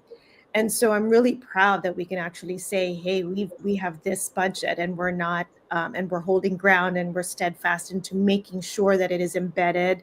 We have accountability frameworks, right? The competencies that we need out of our leaders, values and behaviors that are not just in the wall, but really incorporated and embedded in common language, in the way we hold each other with feedback. That's really important. And so from a barrier, it's budget, right? Is really making sure that it's not, something that is, as we were talking about, just a corner office or HR or DEI that's going to do it, but it's really accountable right from the top, as it ripples down. And the other thing is, for us to really understand the barriers and for us to understand why an organization is struggling, is to first understand what exclusion means before we understand inclusion. And many of us, through our upbringing, have felt exclusion. And so when we go from that lens and understand what it means to be excluded, we can start harnessing what does inclusion mean for us in the organization and what barriers are to ensure we don't feel that again. I can join in there. I like what you're saying, Robin, in terms of understanding the inclusion. I like the narrative that was given by one wise person during the conversation around that we talk diversity. I mean, diversity, it's like a party, being invited in a party. I mean, diversity is being invited in a party as well. You all invited, backgrounds, financial status, and everything. And then when it comes to inclusion, it's really when you are allowed as well to dance in that party. And then belonging, it's really when you actually have a choice of the song that you want to dance to in a party. So I thought that was actually really a nice narrative of the concept. So in terms of the barriers, I think one that I can touch on, really it's something that is difficult for us to accept as human beings. Like Ola has indicated, we need to accept that we do have unconscious bias. We prefer people who talk like us, speaks like us, who look like us. And it's very difficult for us as leaders in corporate to accept that. And I think once you accept that, it becomes then a journey to deal with it, to say, hang on, there is a business need here. We need to be diverse. We need to include people, even though they don't talk like me, they don't think like me, they're not coming from the same sexual orientation like me. They need to be included as well. Have that like a sort of conscious. So that is one thing. And we cannot shy away from some elements of subtle discrimination because people are different from you. You're scared of what looks different from you. And it happens a lot. We see it as well with certain leaders where people are not comfortable around what is not similar to what they believe in and what they are. And there are a number of things that are barriers, really. We talk about generations now. The way they communicate, the Gen Zs. We look at our generation. We look at the baby boomers, which are no longer incorporated, but then X and Y as well. So there is that gap in terms of how people communicate, the style of communication, how we dance. And I don't even want to go to like the Serena Williams issue, with the Wimbledon, and that same thing, same action, but different reaction when it comes to the way she danced. So it's all those things. I mean, it can take hours for us debating that. Thank you, Fimzil. I really love the points that you have put together. I love what Robin has specified and Laniola has specified. And yeah, these are incredible. And I would love to hear from Hermelia. Thank you, Sneha. So just to add to what my colleague have shared, I think for me, I would like to highlight 3 key barriers. And I would like to start by just in terms of, through inclusion, one key barrier is perceiving differences as a threat. And those differences could be, gender, it could be the different ways we process information, it could be our life experiences, all these differences, rather than, building a strong organization or talent pool could actually pull us apart.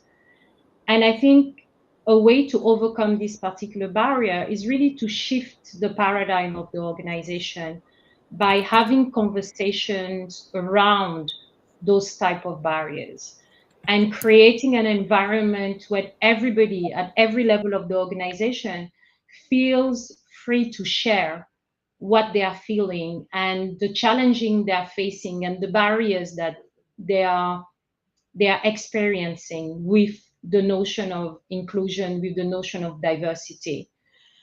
Another aspect which I think is also a barrier is not seeing the benefits. I would say in my organization at times, it's very challenging. Are we doing it just, to be good?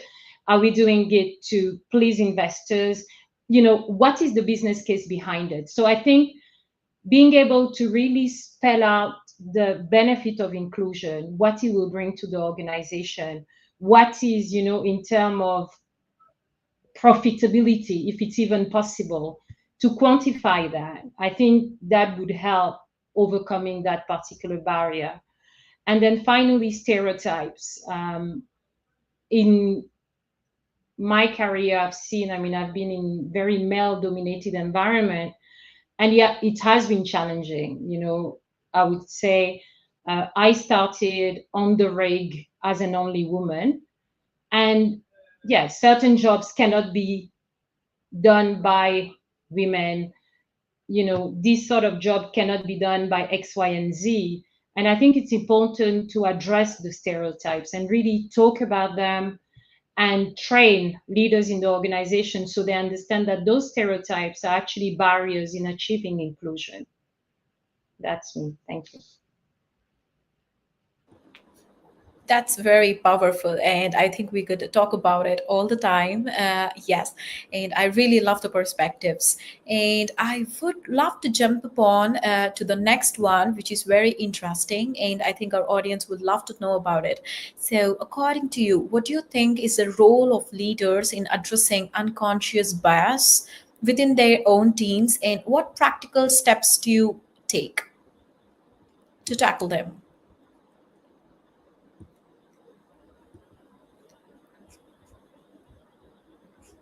Okay. Once again, I probably will go first, and then the next one. I promise I won't. Okay. So in this situation, and I have had to advise organizations in this situation, or I've been in this situation a couple of times, is the first step is introspection. You need to sit with yourself. And I think it was Funzile who said it. It's hard to admit that you have unconscious biases. It's very it's very jarring to look yourself in the mirror, look at yourself in the mirror and say, oh, I'm not perfect, because leaders are expected to have everything together. And so first you need to confront your own biases, understand that you have biases, and then how do we begin to move away from that? How do I educate myself? I think it also starts with genuine curiosity. You need to be curious about what it is to be from a different demography, to live in a different country, or be in a different skin color. You need to be curious about walking in the shoes of other people, because only then you begin to understand the context of things that are regarded as bias.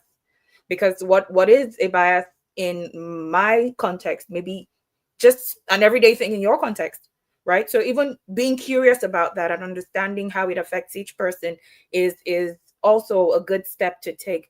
As a leader, once you do identify those things, and I did say it before, if it could be microaggressions, it could be jokes that are not funny, it could be policies, procedures, things that perpetuate the bias that exists. Because what I find in a lot of organizations is leaders unconsciously hire people that are similar to them.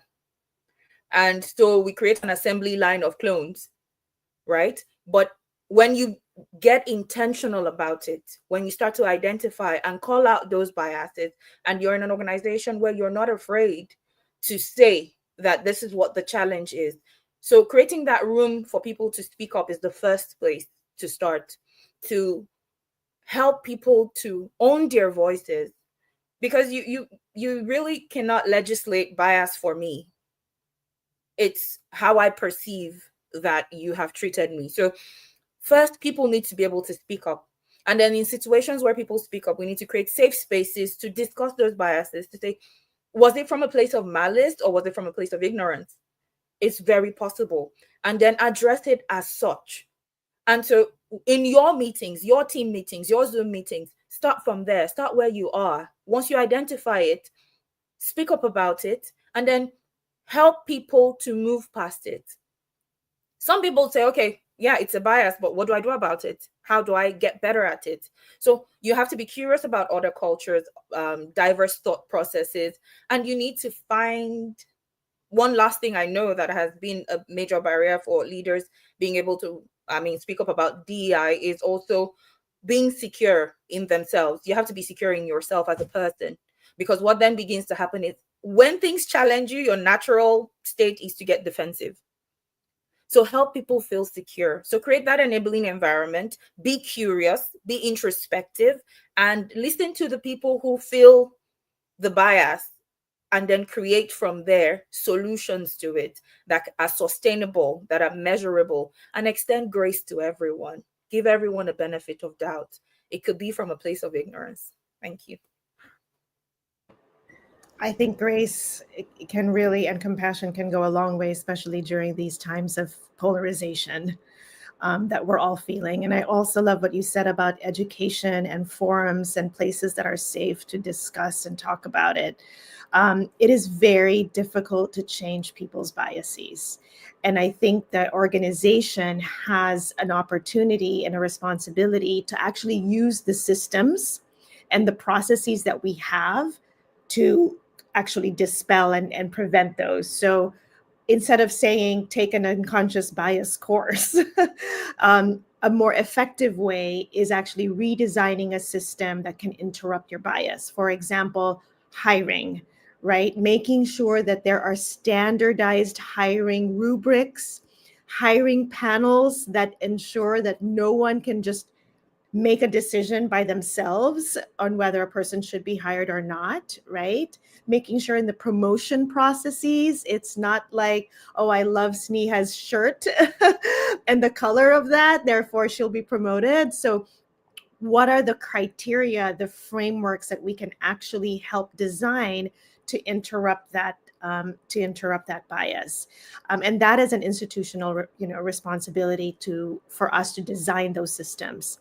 The other thing is on education and awareness and places to really talk about it in a place of grace, right? In a place of being safe, because people don't want to say the wrong words, right? We don't want to be seen as, oh, we just said a statement that was a microaggression and people don't even know what that means. I think what's also important for us to understand, and what I also tell the institution that I'm in, is the problem isn't men, it is the patriarchy, right? The problem isn't white people. The problem is white supremacy and the characteristics and behaviors. The problem isn't straight people. The problem is homophobia. So we've got to be able to educate people on the systems of oppression before before stopping ourselves from actually dismantling, what it is that we need to dismantle. We have to have common language to understand that. I think introspection goes a long way. If we can all sit, different racial backgrounds, gender, disability, living with disability, and not, ways of thinking, we all different. If we can do introspection and actually accept and have that acceptance that I am different as an individual, we are all different, and we do need to be in this space together. And there is a goal that we are working towards to, whether we are different or there are certain similarities. That is one thing. And I think once we do that, once leaders learn to do that, they can move to a space of being vulnerable. Vulnerability is very important in leadership, especially when it comes to subjects sensitive as these, because it's not what we see sometimes, like race, gender, somebody living with disability. It's stuff that we don't see. The way of thinking, the way of processing, sometimes the way people talk, the financial background, that you don't see. They come in with a smile, incorporate wearing like clean, nice stuff, but you don't know the dynamics that they are coming from home. That sensitivity, somebody actually spoke about empathy during the discussion. So that is really, really important. And once you understand all those things, and I think then you are able to actually move to a space of being vulnerable. And as a leader as well, if you can get feedback, ask for feedback. How do you actually see this? Because leaders actually tend to jump into conclusion and assumption that since the person is actually sitting in a wheelchair, that person is dependent, needs help. Then you jump in and push the wheelchair. And when you actually understand that and you are curious, you will learn that that is a no-no. You shouldn't. There are do's and don'ts depending on the type of disability the person is living with. So it's very important really to be curious, the vulnerability, asking for feedback, and then accept that we are different. And how do we then coexist in this space?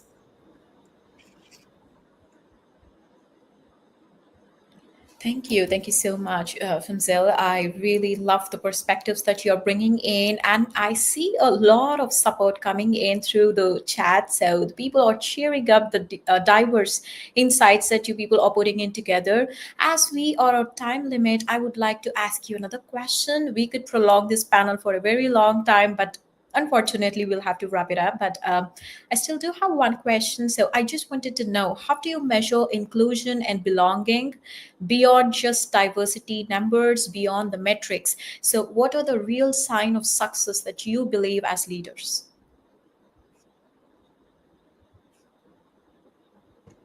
I'll jump in. I don't think that there is a right and wrong answer here.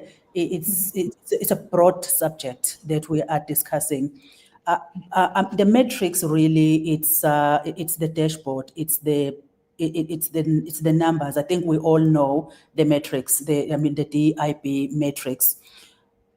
But I think it's important to move from that quantitative sort of a measure to a more qualitative measure, where we're having conversations. We're human. Employees are human beings. Leaders are human beings. Have that conversation. And there are various platforms as well of having that conversation. And they can be triggered by some sort of employee engagement survey feedback, culture survey feedback, and have the conversation with people in whatever format that you decide as an organization. It can either be in a form of focus groups, like roundtables, like your coffee session. In that way, you are getting a qualitative feedback of how people are actually seeing and viewing, and the feedback that they gave on the survey as well. You need to observe the leaders' behaviors. You can see, I think we all know, as HR people, we know what is happening, and the leadership behavior as well, and the perception when it comes to these kind of things. And the whole coaching of leaders, the managers, in terms of observe your teams. Inclusion is very important. There are people that in meetings that will be quiet. Open that, ask the question, can we hear your views, so and so? You know who is vulnerable, you know who's living with a vulnerability in your team. We all know our team members. And to ask and probe is very important. In that way, you are inviting people, that person or that group of people to be included in whatever that you are discussing. And I think it's important to look at the stay interviews. They tell you a lot. Ask people, why are you still here? Why didn't you leave this organization? You've been here for 4 years. And actually have that and have conversations on what you can actually work on your DIB plan, and also exit interviews, analyzing that. So I think there is a lot of qualitative sort of data that you can get from these platforms. I could not agree more. We also really rely on qualitative, not just quantitative. The quantitative is easy, right? How many people of color do you have in various levels of the organization? It's the qualitative that speaks the story and the reality of what's happening in an institution. So stay interviews and really talking to people and having those really heartfelt discussions. I saw a comment from Omar about it's often very uncomfortable. And I think if we don't feel discomfort, we're not also doing enough to really push the barriers and dismantle the systems that have been here for centuries and centuries.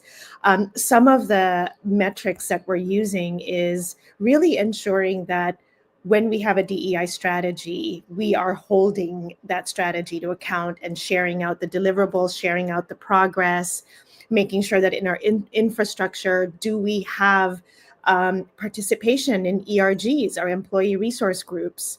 Are people feeling that they're being heard? Do we have committees, councils, advisory boards, even at the board level, right? Really engaging in this work with us. Our progression, career path, processes for promotions, compensation reviews, equity in, pay equity.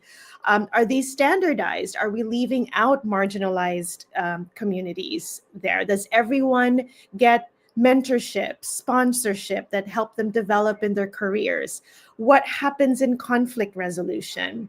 Is it just, I'm going to file a claim with HR, or are we incorporating more restorative justice practices, healing from harm and trauma that really affects people? Are there positive outcomes, or are people scared to come to HR and, the DEI office? What about well-being? We talked about neurodiversity, disability, all of the invisible and visible accommodations that people need. So are the well-being that that organization provides enable people to thrive, to feel safe and healthy? Are our benefits inclusive to neurodiverse people, to disabled people, to working parents, to queer and trans people, right? And then making sure that even externally, I work for an environmental organization, and it is important for us to show that as an environmental organization, is our external social impact also creating the needed work, because the environment and climate change hit the most marginalized communities in our world. So those are some of the things we're doing. Thank you, Robin. I couldn't agree more. And yes, I'm sorry. Yeah, go on. Okay. And just to add to that, I mean, it's beautiful to have these conversations, because again, it's a learning process, unlearning, relearning, and just getting different perspectives. Another perspective I'd like to provide is, I mean, I sit in meetings all the time, and one of the indicators for me is in an organization where they ask why more than they say yes. I feel like there is that neurodiversity, that space to express yourself fully and bring your whole self to work. And as Robin had said, the policies, I could point out 2-3 different policies, the health policies when it comes to parental leave, who's a parent, what's that definition, what does health cover, is it just family, or am I able to extend it? And all those benefits that we assume are privileges, but then only apply to a select few, is also excluding a good portion of the population that we have. So from your policies to the way you hold conversations to the way you treat one another can be indicators of whether your organization does really embrace DEI. And another thing I'd like to also have us look at is, when you set those beautiful goals, you need to also have realistic ways of achieving them. I find a lot of organizations having beautiful mantras to say, oh, we'll be 50-50 in management by 2030. And I look at your hiring pipeline and I see that you're hiring 30-70. How do you want to achieve that? How will you realistically be able to do that? Or I look at your accelerated career paths and I see a particular demography and I'm saying, where is the diversity here?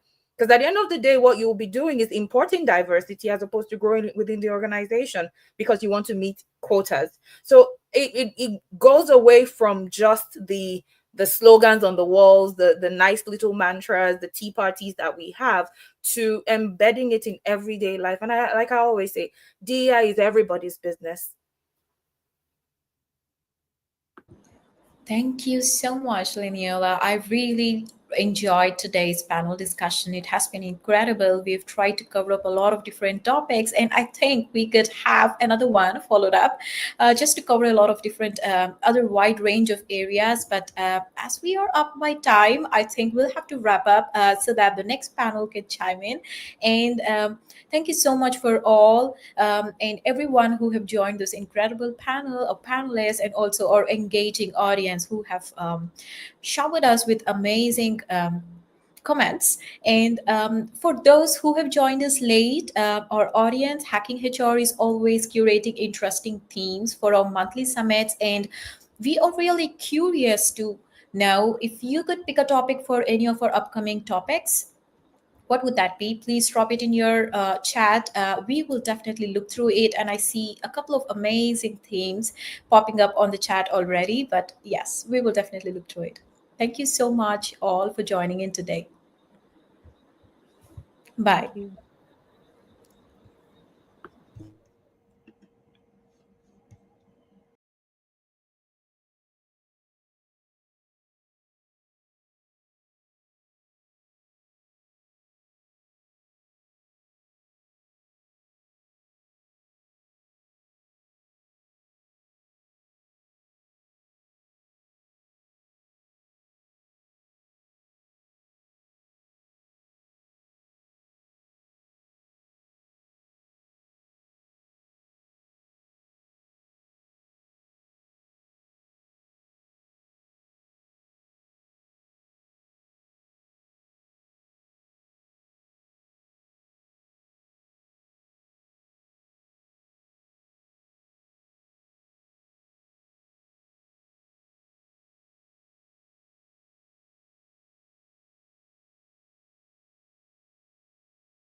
everybody. Welcome. Good morning, good afternoon, good evening, wherever you are and in whatever time zone. My name is Jill Katz. I am the founder of Assemble HR, and I'm so honored to welcome you to the Hacking HR Leadership Summit. Today, we are here to have a very exciting and interesting conversation on the role of emotional intelligence in leadership. And I'm so excited to be joined by my fellow panelists. So let's bring them all in. Amazing. We have a fabulous group of colleagues with us today. And so we're going to jump right on in, and I'm going to give each one of my colleagues the opportunity to introduce themselves. And we will start with Amber. Let us know who you are and what you do. Thanks so much, Jill. I'm Amber Mallard. Amber, we can't hear you. Actually, I can, so. Nope. Okay. Yes. We're Can good? everyone else hear? I can hear her. Me too. I can hear her. All right, I'm going to push through. So Amber Mallard, I am a director of HR for a tech consultancy, and I'm currently studying somatic or trauma-informed somatic leadership practices. So I'm extremely excited to be on this panel today. As a people professional, emotional intelligence is extremely important. But what I'm really excited about to share today is my view based on my recent studies of EQ through the lens of regulation. And we're in 2025. AI is integrating and changing our workforce. So emotional intelligence and human skills like emotional intelligence are going to be more important than ever.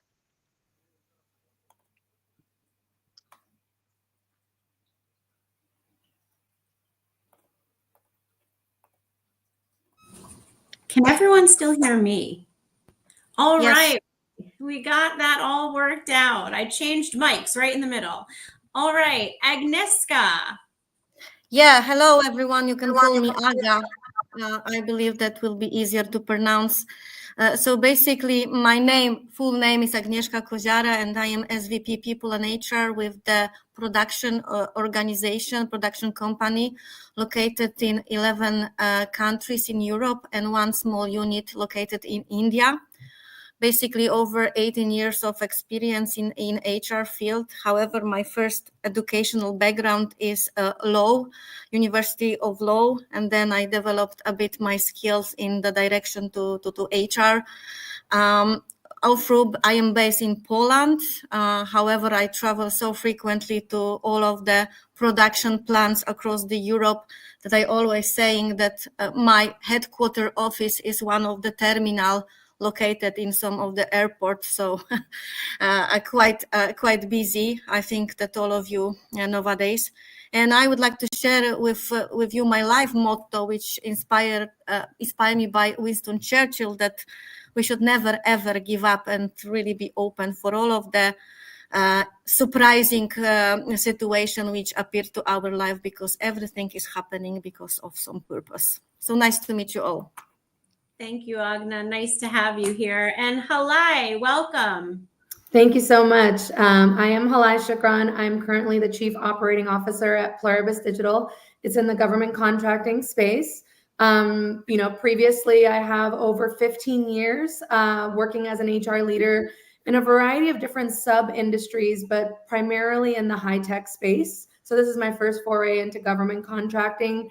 I'm really excited to be here with my fellow panelists. I think where kind of my zone of genius or zone of influence really lies is leadership development, really honing in on emotional intelligence and really looking at emotional intelligence and empathetic leadership as the root of all results-driven workplaces. So love to kind of hone in on that with all my fellow panelists and with you today, Jill. Excellent, thank you. Cindy, welcome. Hello, thank you for having me. And so my name is Cindy. I've been doing HR for over 20 some years. This topic's quite a passion for me because I think, like Joe was saying earlier, kind of everything happens for a reason. So I think, kind of especially in the HR realm, we tend to go through a lot more because we're made relatable to be able to help those around us that we're meant to help. And that's where in my perspective, a lot of the emotional intelligence comes from our own experiences. Excellent. And I agree with you 100%. Thank you, Sandy. Julie, hi, good morning. Good morning. Wow, what a fabulous, esteemed panel. I'm excited to have this conversation. I'm Julie Young. I'm based in Denver, Colorado. My company is Insight Leadership Solutions, and we help organizations accelerate their leadership development through building skills like emotional intelligence. I really believe that one of the foundations of any great leader is really having a great understanding of their own stuff, self-awareness, right? And then being able to leverage that awareness in empathetic ways to really be strong leaders and create great organizations. So I'm thrilled to be here today. Welcome. And let's take a look at who has joined us today. Just seeing here quickly in the comments, we've got some folks from Canada. We've got people in Chicago. We've got Atlanta, Georgia, Philadelphia, also Canada, New York City. So we've got people from all over joining us today. Welcome to those who are here. I will do my best to toggle into the chat if you have anything that you would like to add. Scottsdale, Arizona, welcome. But first, before we dive in, let's get to know our panel a little bit better. This is what I like to call a speed round. I think it's a little bit fun. We're just going to go real quick. And my first question to the panel is coffee or tea? Coffee or tea? Julie? Coffee. Cindy? Coffee. Halai? I was going to say coffee. As I get older, I'm understanding my gut microbiome more, maybe tea in the future. Agna? Coffee, absolutely coffee. Amber? Coffee.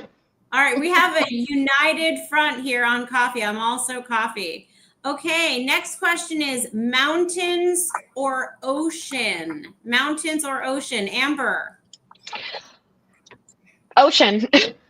Agna? Both. Both. I cannot decide it. No. Halai? Ocean for sure. Cindy? Ocean. Julie? I live in the mountains, but I miss the ocean. Okay. All right, here's a really important one, and I'm going to judge you, but I'll tell you at the end where it's coming from. Ready? Dogs or cats? Dogs or cats? Agna? Dogs. Halai? Dogs. Cindy? Cats. Julie? I'm a dog person. Amber? Dogs. There's a right 5 answer. to 1. No, 5 to 4, 5 to 2. Oh no, 4 to 2. Right, that's right. All right. I got two more for you. Who do you text the most often? Cindy? Whoever's taking care of my kid. Halai? My cousin, who's also my best friend. Nice. Agna? My daughter. Your daughter. Amber? Y'all have time to text? No, I'm just kidding. I guess my sisters. Julie? My partner. Okay. And my favorite question here, what is your favorite breakfast? Julie? Steel cut oats.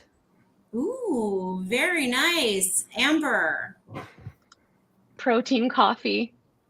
We're back to coffee. I like it. Agna? Okay, it will be unhealthy. French croissant. Ooh, I like it. Halai? I'm just a black coffee in the morning gal. Okay, Cindy. Just the coffee. So we have a very clear bias here on this particular panel, which is all to coffee. We really, really like coffee. And I'll tell you that in our chat, lots of coffee, lots of dogs, lots of coffee, lots of dogs, and some cats. So it's good to get to know you. Thank you all for being here. It's wonderful to start the conversation. And I'm just going to dive in with, I think, maybe the most obvious question. Amber, if you could start us off, what is emotional intelligence? So I like to say EQ, or emotional intelligence, is the ability to recognize, regulate, and respond to either your emotions or the emotions of others. Okay. And can you tell us why it is critical in leadership today? Yeah, so I did already mention a little bit about how AI is changing the way that we work. And so as that progresses, there's going to be a much larger need.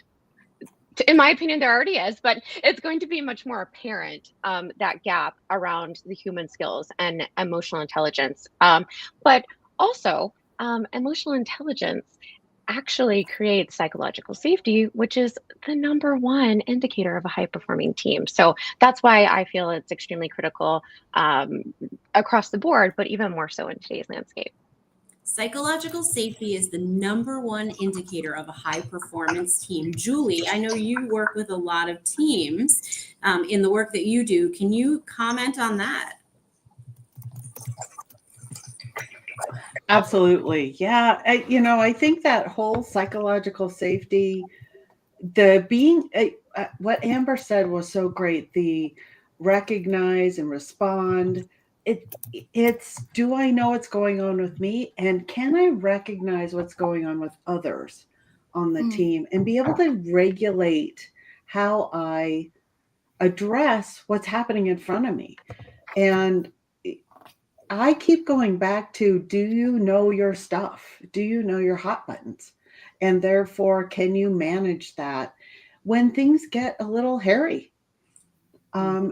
And, a lot of organizations right now are going through a lot of change, a lot of uncertainty. There's a lot of hairiness in the world. And so being able to kind of recognize how you're feeling and then be able to lead through that is a foundation piece for psychological safety, I think. I think hairy is a really good word to describe a lot of what's happening today. Halai, what are leaders' biggest challenges in developing and applying emotional intelligence in the workplace? I think it boils down to, especially as leaders, right? You're always kind of driven to the bottom line, to results, and what is the clear definition of what those results look like. And I think managing the pressure and the stress of the job and being zeroed in on results blinds you to the fact that tapping into your intuition, tapping into self-regulation of emotions, and getting to know your folks and understanding the perspectives of others actually help you be more results driven. I think the stress, the pressure of the job, it makes it hard for you to self-regulate. It makes you kind of probably disengage with your teams. I think people also, when they're so focused on the bottom line and those hard results, it drives less interaction with their team members.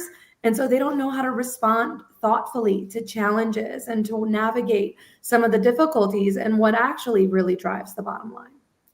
And can you tell us, Halai, a little bit more about self-regulation? I heard Julie talk a little bit about it. I heard you mention it. What do we mean when we say self-regulate? I think self-regulation, although it's oftentimes kind of thought of as different things, I think it's almost like a two-part thing. It's self-awareness that then drives self-regulation, right? The ability to really sit in the moment and pausing, as simple as that, to understand how to manage your emotions and work through kind of the noise or the hairiness of certain situations and understand kind of what is actually really happening here and being able to regulate some of the good and bad emotions that can come with reacting in the moment. Sitting in the noise and the hairiness. Yes, I love that. Agna, how does emotional intelligence impact team performance, employee engagement, and overall organizational culture? Yeah, let me share my observation from, let's say, Europe perspective, if you don't mind. So currently we are facing a huge engagement decrease. So based on the last Gallup survey in Europe, the engagement is less than 42%. So basically, this is quite difficult and quite challenging to change this direction. And I believe that, or my perception is that this instability, which touching so many people from work environment, from geopolitical and perspective, from economical perspective, created kind of fear among the people. So we as employers, we have to try to build the culture of organization who will not only focus on EBITDA result, performance evaluation, but also to balance this instability with the environment who create this, psychological safety. That is why we have to, as a leader, we have to work with values, with our daily attitudes, how we are approaching people, how we are transferring a strategy to the daily behaviors, because those people on the shop floor, they are making money. So we have to take care of them.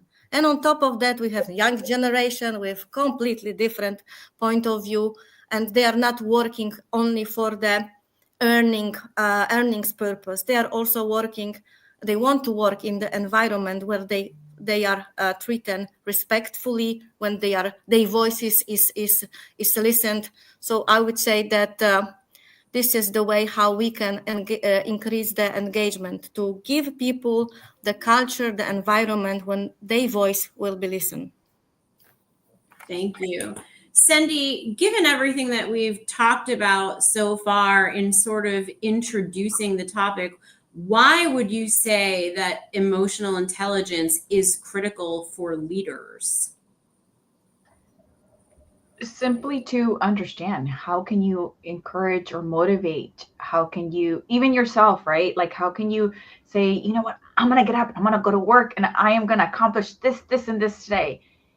If you don't know what's going on with your staff, with yourself, like we were talking about, the self-awareness, right? And even being able to, be sympathetic and empathetic when it comes down to, let's say, for example, an employee brings you, hey, you know what? My little one is at home with a fever. My daycare just called. I got to run and take care of them. Are we able to offer, perhaps, depending again on kind of what role, they play in the organization, how can we help them to still be able to feel, that they're taken care of, but we are also producing, right? So let's say, for example, can we offer, hey, go ahead and finish out your day from home. Perfectly fine. Go take care of your kiddo, right? Or if they're in the production line, obviously that's not doable, right? But still, just them being able to say like, hey, feel better, anything we can do, just even sometimes just that small gesture will say, you know what, let me get up and go to work the next day. So I think it's just it helps with engagement. It helps with, just production. It affects the bottom line. It affects pretty much, I believe, absolutely everything and anything, the team building, the culture. And I just think as a whole, like I had mentioned before, just the experiences that we go through will help us to get through those pieces. And I can give you a personal example. I had, one of my my employees go through something really challenging yesterday. And I said, "Ooh, I got the solution for you. This is what I went through. This is how long we dealt with that. Here's a telephone number. They do wonders with this kind of stuff." And sometimes just seeing their face light up, you did the right thing. You know that you just, lifted that weight off of them, right? Even sometimes with just that tiny gesture. So I think that's where why it's so important to have that emotional intelligence. That's a really nice story. So thank you for sharing that with us, Cindy. And that was actually a really nice segue, because now that we've sort of opened up the conversation and we have a good understanding of what EQ is and why it's important and how it impacts team performance and employee engagement, I kind of want to talk and learn a little bit from each of you, because in addition to being practitioners and experts, each one of you is a leader yourself. So I want to ask some questions about your own journeys. And Halai, I'd like to start with you. Leaders, we're constantly evolving as leaders ourselves. Can you share a moment when emotional intelligence transformed your own leadership style? Sure. I feel like every single day I have moments that transform my leadership style relative to EQ and emotional intelligence. I can tell you the biggest kind of signifier for me relative to my development in this area has always been others' perspectives on ways that I lead, tough conversations as a people manager, tough conversations in HR, even down to the government contracting space. When you have to talk to folks about, implications of their work and where their work may or may not continue and what are the next opportunities and what are those next opportunities are contingent on.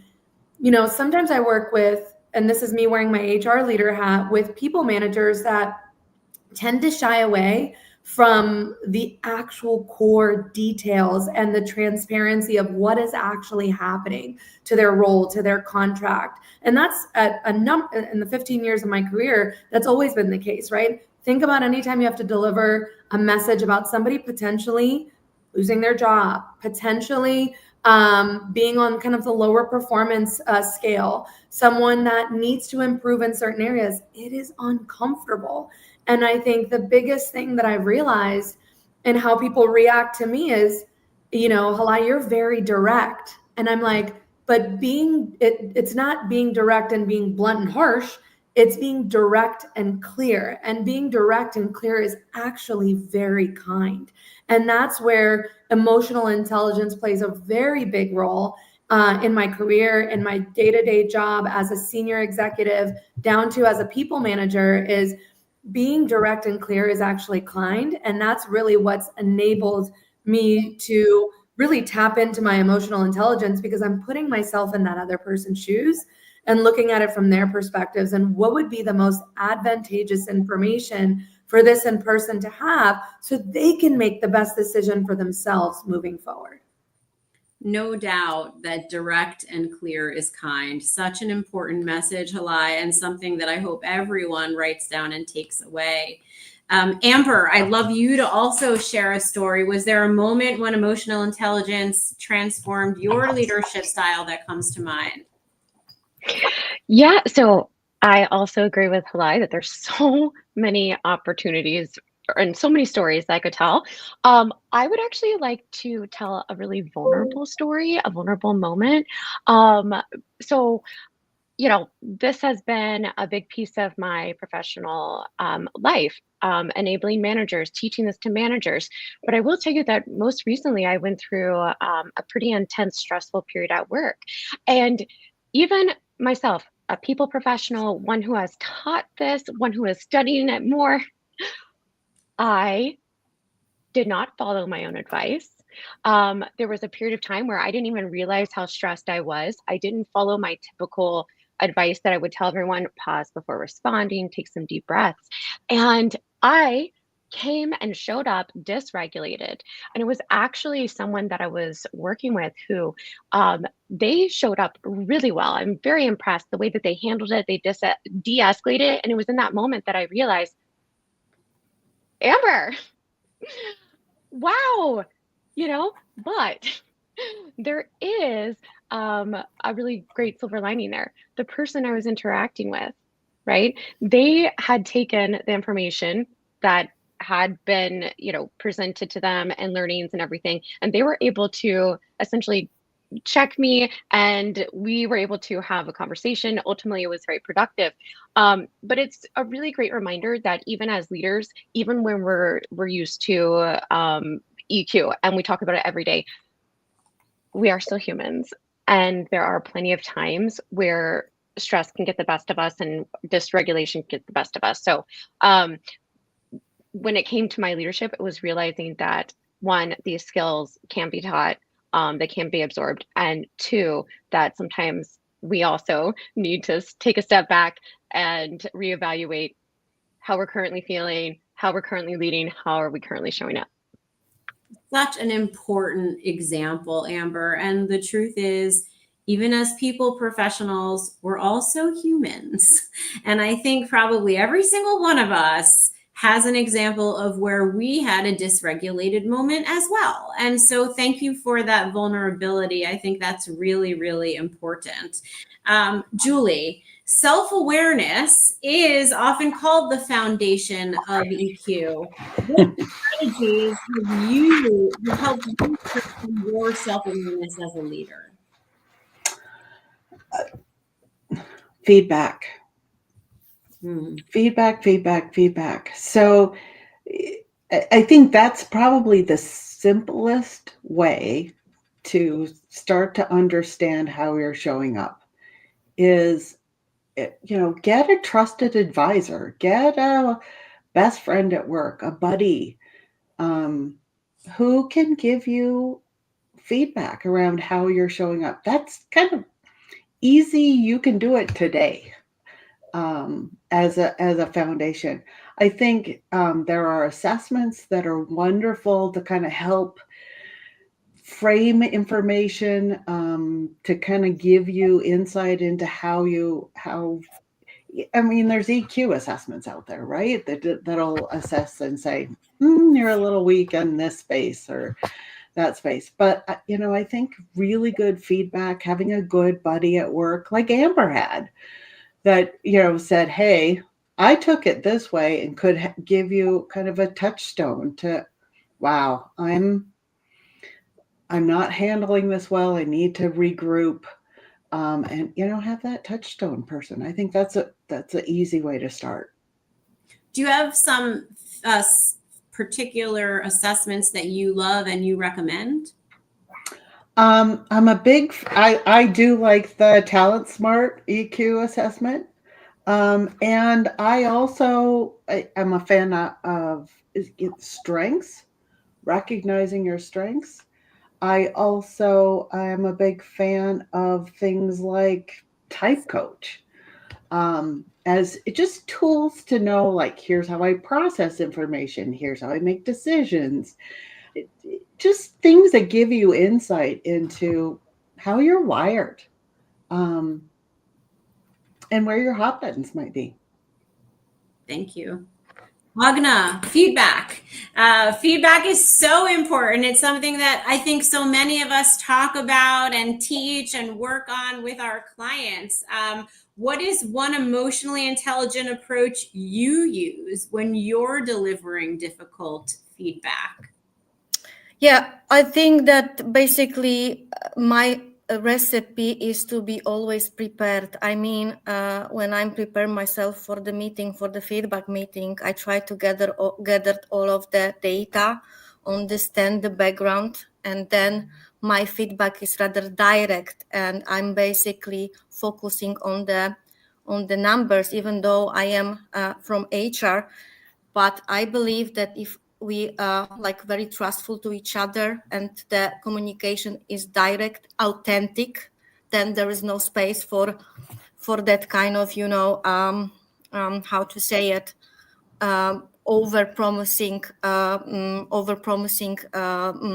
decision or over-promising reaction. And I do not have any specific plan, but I try to always encourage the people to be open, to build this open dialogue. And they have to also reflect, the speaking partner, today's situation. And I try to understand not the reason why something was not delivered or was not implemented, but rather what we can do to perform better, what kind of solution we can implement together. And then it changed a bit the perception, because it's not a blaming game. It's more or less like finding the opportunity to resolve the problem together. But I try to be always very frank, do not have any hidden agenda. That's always like save my time, the time of my speaking partner. But I believe that be authentic and really like open and transparent build really a real feedback.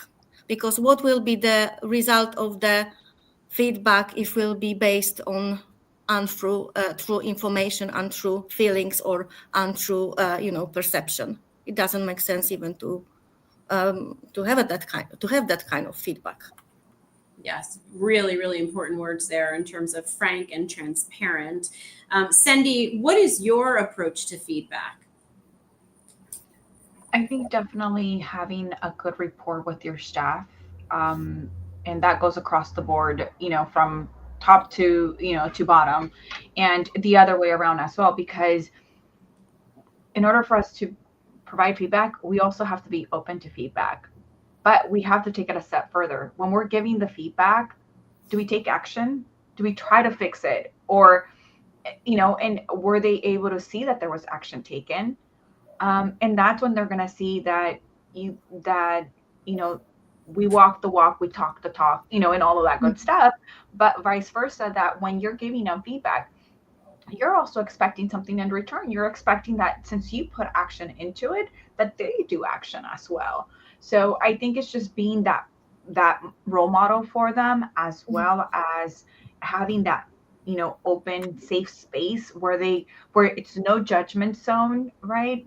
But the same way that they're expecting something in return from you, you can expect something in return from them. So I definitely think that having that strong rapport, getting to know your staff, is super key. And I know, as well as part of the EQ, I know that when I'm delivering a message to someone in production, let's say, I don't deliver the same message to the next person that's in production the same exact way, because I know what triggers them, right?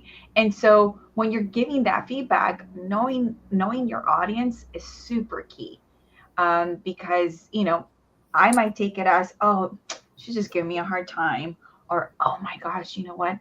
She's right. I need to work on this, right? So I think it just really depends on the message. Some people might take it aggressively, right? Because not everybody knows how to handle feedback. So I do think that knowing your audience, the delivery, is also very essential. And, being able to be that role model and talk the talk, walk the walk, and set those healthy boundaries, those healthy expectations, so that it goes both ways. Thank you. One of the hottest topics right now, and particularly in the United States, is the topic of DE&I, particularly in this new administration. And I know that inclusion is important globally, especially in this political environment. So a question now, I'd love to know, Halai, how can leaders use EQ to create a more inclusive and supportive work environment? I think it boils down to what Amber said at the very beginning of this call, creating psychological safety in the workplace, right? I think relative to hybrid, this return to office, some are fully remote, creating a psychologically safe environment becomes harder and harder, right? There's so much relative to nonverbal cues, and using that to your advantage from an emotional intelligence perspective that you don't get in a virtual environment. People are off camera half the time, right? So if they're not saying something, you don't know what's happening behind the curtain. And so I think psychological safety is key to, being an emotionally intelligent leader. I think the other side of it is that in thinking through psychological safety and that self-regulation part, there's a lot that you have to manage relative to conflict resolution, because how you manage conflict in the workplace, especially in your leadership seat, can make or break that psychological safe environment that you've worked very hard to build within your teams or within the workplace overall. So without getting too into the weeds of it, I think conflict resolution and conflict management is huge and critical to that as well. Thank you. Julie, what would you add to this? Yeah, I think the other piece that goes with what Halala is saying is we're also in a place of influence as leaders. And so sitting in that space and being able, one, to listen intently, not listen to respond, but listen to hear what's being said, to understand where people are coming from. That's going to be a key piece in helping to build that inclusive environment, to continue to reinforce that psychological safety. And, I think that's going to be key and hard, given the hairiness, like I go back to my beginning statement, given the uncertainty and all the change we're dealing with and the impact that has on our own stress as leaders in the organization. So there's a taking care of ourselves, and then there's a how can I listen in order to be influential and build and continue to maintain that psychological safety. Thank you. Well, we are getting close to the end of our time, which has gone so quickly. We have about 6 minutes left. So I'm going to ask a last question, which is, if you could give one piece of advice to aspiring leaders about the role of EQ in their success, what would that one piece of advice be? And I would love to hear from each one of you. So Agna, what would be your one piece of advice? Let me use the quote from Fyodor Dostoevsky. He said, he wrote that it's basically takes some time or a bit more time to be more time to act intelligence from to be intelligence.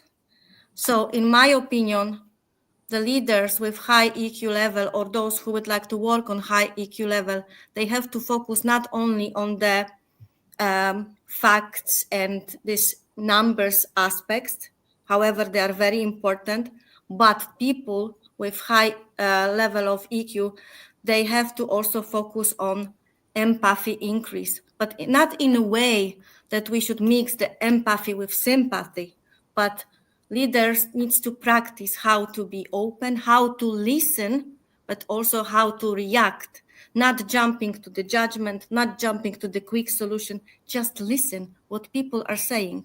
I tell you, shop floor guys, they know exactly what to do, how to solve the problems. They just need to be listened. So be open and listen to other people. Thank you, Agna. Halai. I want everybody, because I do this in life, I think it's helped me just in and out of the workplace, be cognizant of the narrative that you feed yourself. I think that is the biggest thing that's helped me in life. And actually my executive coach probably drills this into my head every day too. But, there is like a solution beyond the binary black and white stories we tell it ourselves. So a practical takeaway for the folks that are attended today, anytime you're dealing with a situation at work, whether it's because you want to give your employee feedback or you need to manage up, or there's a difficult situation and a conflict arising in the workplace, start to do an exercise where you can establish what your part is in the situation. And that's the only thing that you can control. So think about the situation, start to write down, who do you resent? Where are you being selfish? Where are you being self-seeking? Where are you being fear-driven? And ultimately, what is your part in that situation? And where am I to blame? I think that is a really huge thing to shift the narrative for yourself, to be self-aware, to self-regulate, And in turn, it helps me be a more responsible and compassionate and empathetic leader. Wonderful. Thank you. Cindy. I would say don't be afraid to share your own experiences to help, your staff, and to be open to. I think that most HR leaders do have that empath in them, right? And that's the reason why we're in the industry that we're in and the career path that we're in, because we're meant to help others. So not being afraid to use your skills, your gut feeling. If it doesn't feel right, don't try to change it. Don't try to force it. And I would say, utilize your own life experiences to help and, share with others and help them feel safe. Thank you, Cindy. Julie. Wow. Such great suggestions everyone has shared here. But Halal, I want to build on what you said. It's one of the things I find is in knowing yourself, we have these understandings of kind of absolute truth. This is how it is, and it is a black and white thing. And one of the things I have found in my practice and in working with leaders is, what if that isn't true? Whatever the thing is, what if there's an alternative way of thinking about it? And what if you could shift your brain to be thinking about what's possible in this situation, as opposed to the rigid rules we put in our brain that say it has to be this way. It opens up a whole world of possibility in engaging with our teams, in engaging with situations, in how we can be influential in organizations. If you can just shift from it's black and white, everything's gray. Everything's gray. And how can we meet the moment the best that we possibly can with the highest level of energy that we possibly can bring? Thank you, Julie. And Amber, we've got about 30 seconds. Sorry for the rush, but if you could bring us home. Yep. So everyone's answer is so great. So I'm going to bring us home with just please remember that influence is not about control, and often control does not result in the influence that you're looking for. Influence is more about connection. And how do you get that connection? Well, being emotionally intelligent, asking questions, remaining curious. Help me understand your perspective is a great question. That's what I started with. And I tell everyone, if you're starting to try to move in this direction, help me understand your perspective is a great question. Excellent. Thank you all. Amber, Agna, Halai, Cindy, Julie, phenomenal women. Excellent panel. Such a great conversation. And thank you to our incredible participants who are in the comments. It's been great. Wonderful to meet you all. And thank you for joining us on this panel today. Have a great day. Thank you, Jill. Thank you. Bye, Take care. Bye-bye.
everyone, and good whatever moment of this beautiful second day of our summit you are enjoying on your time zones.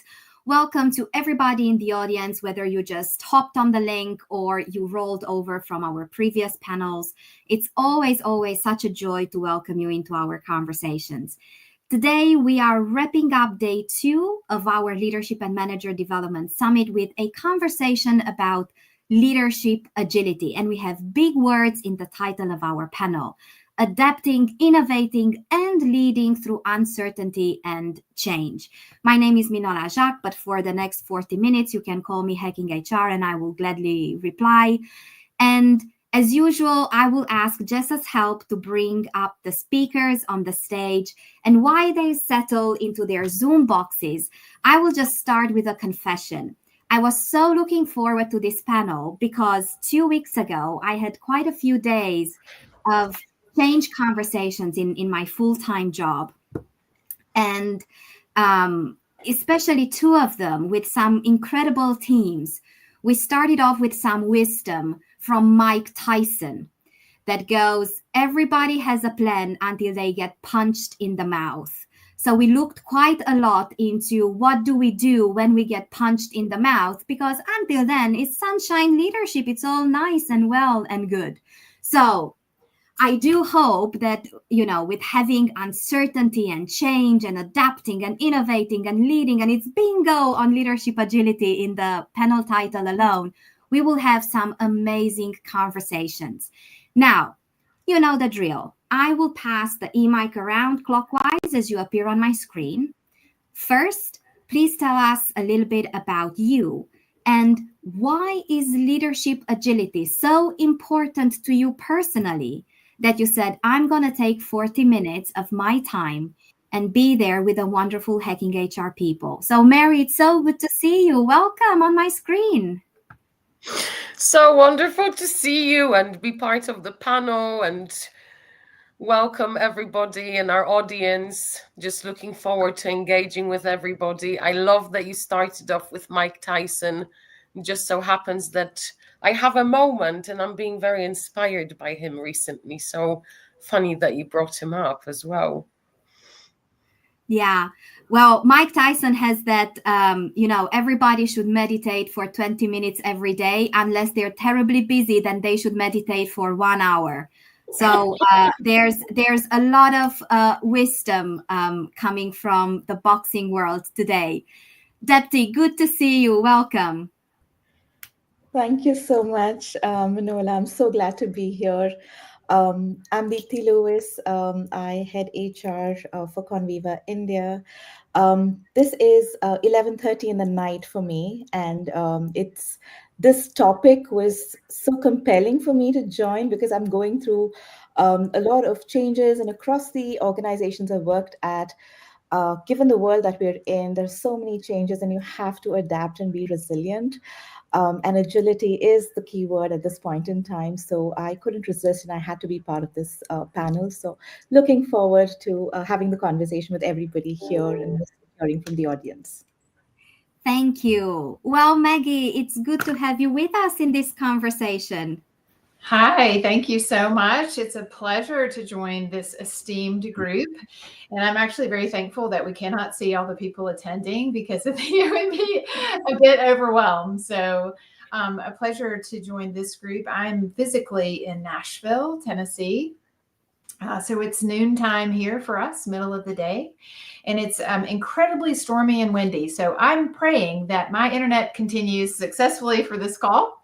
Also, I'm aligned as well with what Deepti just mentioned. This topic is key. I've been in HR for over 20 years. And while we probably weren't talking about agility 10 years ago, I think it is a must-have for any HR leader. So I think it looks different now than it has over time, but it's essential to what we do. Thank you. Well, Monroe, it's been a while. It's so good to have you on my screen. Thank you. How are you? Greetings, everyone. I'm Manur Franz, and I'm at Tufts University as Vice Provost for Inclusive Excellence, Institutional Inclusive Excellence. And I'm actually logging in from Chicago, where I'm at another conference with diversity officers in higher education. So you can imagine the conversations we're having right now about agility, flexibility, and all together just reimagining how we move forward in our field. And so this conversation couldn't be more timely. So I'm looking forward to hear what other people say today, because I need some of like some good wisdom. I need some good wisdom right now. So thank you. Great to be a part of the conversation. Thank you, and making our panel complete, Iraisa. It's great to have you. Thank you. Thank you so much for the invite. I am super excited to be part of this conversation and this panel. I am logging in from the East Coast, from New York particularly. I am in HR, have been for quite some time, and I am an innovation enthusiast, and I see how important and critical this topic is for what we do. Regardless of position and title, I think agility, adaptability, and innovation is going to be key. So really looking forward to a great conversation and hearing everybody's thoughts on this. Wonderful. And I see that you're already getting standing ovations, all of you, with just your sheer presence. So I think we are overachievers at this point in our panel. I do want to encourage everybody in the audience to consider this conversation as much yours as it is our panelists. So use the comments generously and consider that the questions are open to you as well. I will do my best to keep an eye on the comments and bring highlights from the chat into our panel. But do make us happy and do help us learn from each other by engaging with the topic. Now, before we go very deep into adapting and innovating and leading, I would like to spend a few minutes on the leadership agility, because this is one of those labels that it's almost, self-explanatory. Yet I am sure that we all found ourselves in conversations when people hold it close to the vest and we ended up talking about different things using similar words. And in particular, I would love to explore a little bit what agility really means. I find myself quite often in conversations when we need to say, hey, there is such a thing as agility.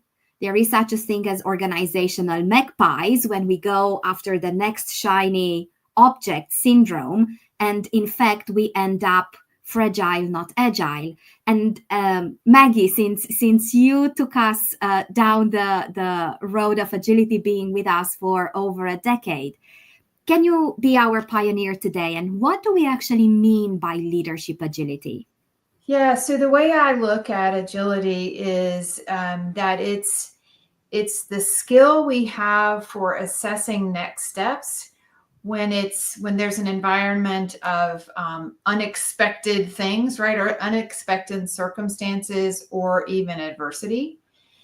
And one of the things that I've been talking about actually with my team is how to connect agility with fortitude, because I think agility it's incredibly key. And I think the demonstration of agility actually is fortitude, meaning you're not just pivoting, you're pivoting with a plan, right? You understand you have to be resilient. Again, that's being defensive, right? Resilient. But fortitude and agility is then being proactive with what's next. And the other key piece of this in my mind is the what's next is always connected to mission or strategic imperatives, whatever those are, right, for you or your organization. You can't have a stress response that disregards mission or strategy. So I think that's the key for me is agility is the movement, it's the pivot toward mission, despite whatever that circumstance, that unexpected circumstance might be.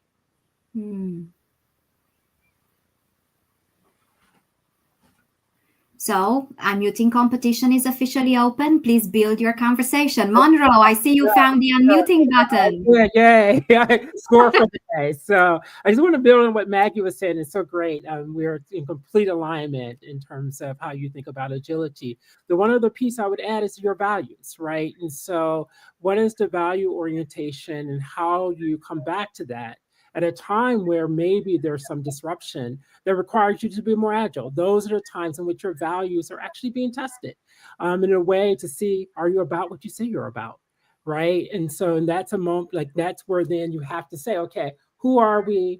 What is our history? What are our, like, you know, what was the vision? What was the initial plan that, you know, that's based on some thoughtfulness and our, you know, our pillars or whatever you might call it. And then what are our values that actually help us like navigate this terrain in this moment? And so I think that's the other piece that I would add. Yeah.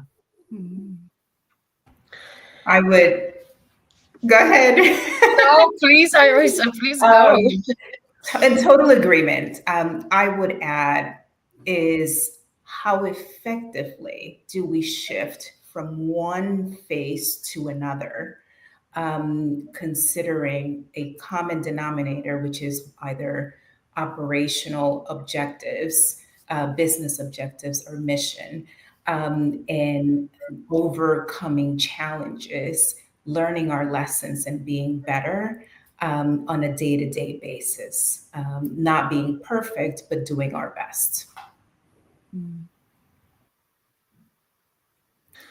I love how we're collectively building that story. What I would contribute is particularly close to my heart because I'm heading up learning and leadership development globally at Rolls-Royce, civil aerospace defense power systems, not the car, which is owned by BMW. That's a trivia fact for your next pub quiz. And we started a couple of years ago a multi-year business transformation. There's a lot about us in the press these days. We just announced our full year results last week as well. And we're really, really on a trajectory to transform the organization. So to contribute to what the wonderful team are saying, whilst the ecosystem, tools, processes, and so on are extremely important to ensure what Maggie's been saying. I absolutely love what you said there, Maggie, that difference between reaction and response and how agility plays in that space. To me, the bedrock of all of that is an agile mindset. And what is needed, not just in leadership layers, but from all of us, is, I think, one of the things that I'm driving at in the organization as part of our transformation is embracing the notion of we don't know it all, we need to learn it all. And that, for me, from a mindset point of view, is where true agility shines. And that, for me, is what really makes the difference, because at the end of the day, processes, tools, all that kind of, you know, let's call them hygiene factors in the people activation ecosystem are great, and they are non-negotiable to enable that agility. But without an agile mindset, I would say that all of that is probably not going to make a difference at the end of the day. Adding to what the panel has said, I think the space of agility is where it's a lot of introspection. You need to know who you are as a person, how you're coming across, how you show up. And if you don't know who you are as a person, you're not going to react very well to changing situations. There is an amount of resilience, fortitude, like Maggie mentioned, because people may view you as flip-flopping, changing direction. Agile almost seems like you can't make up your mind. How do you then build trust? How do you navigate? How do you hold true to yourself?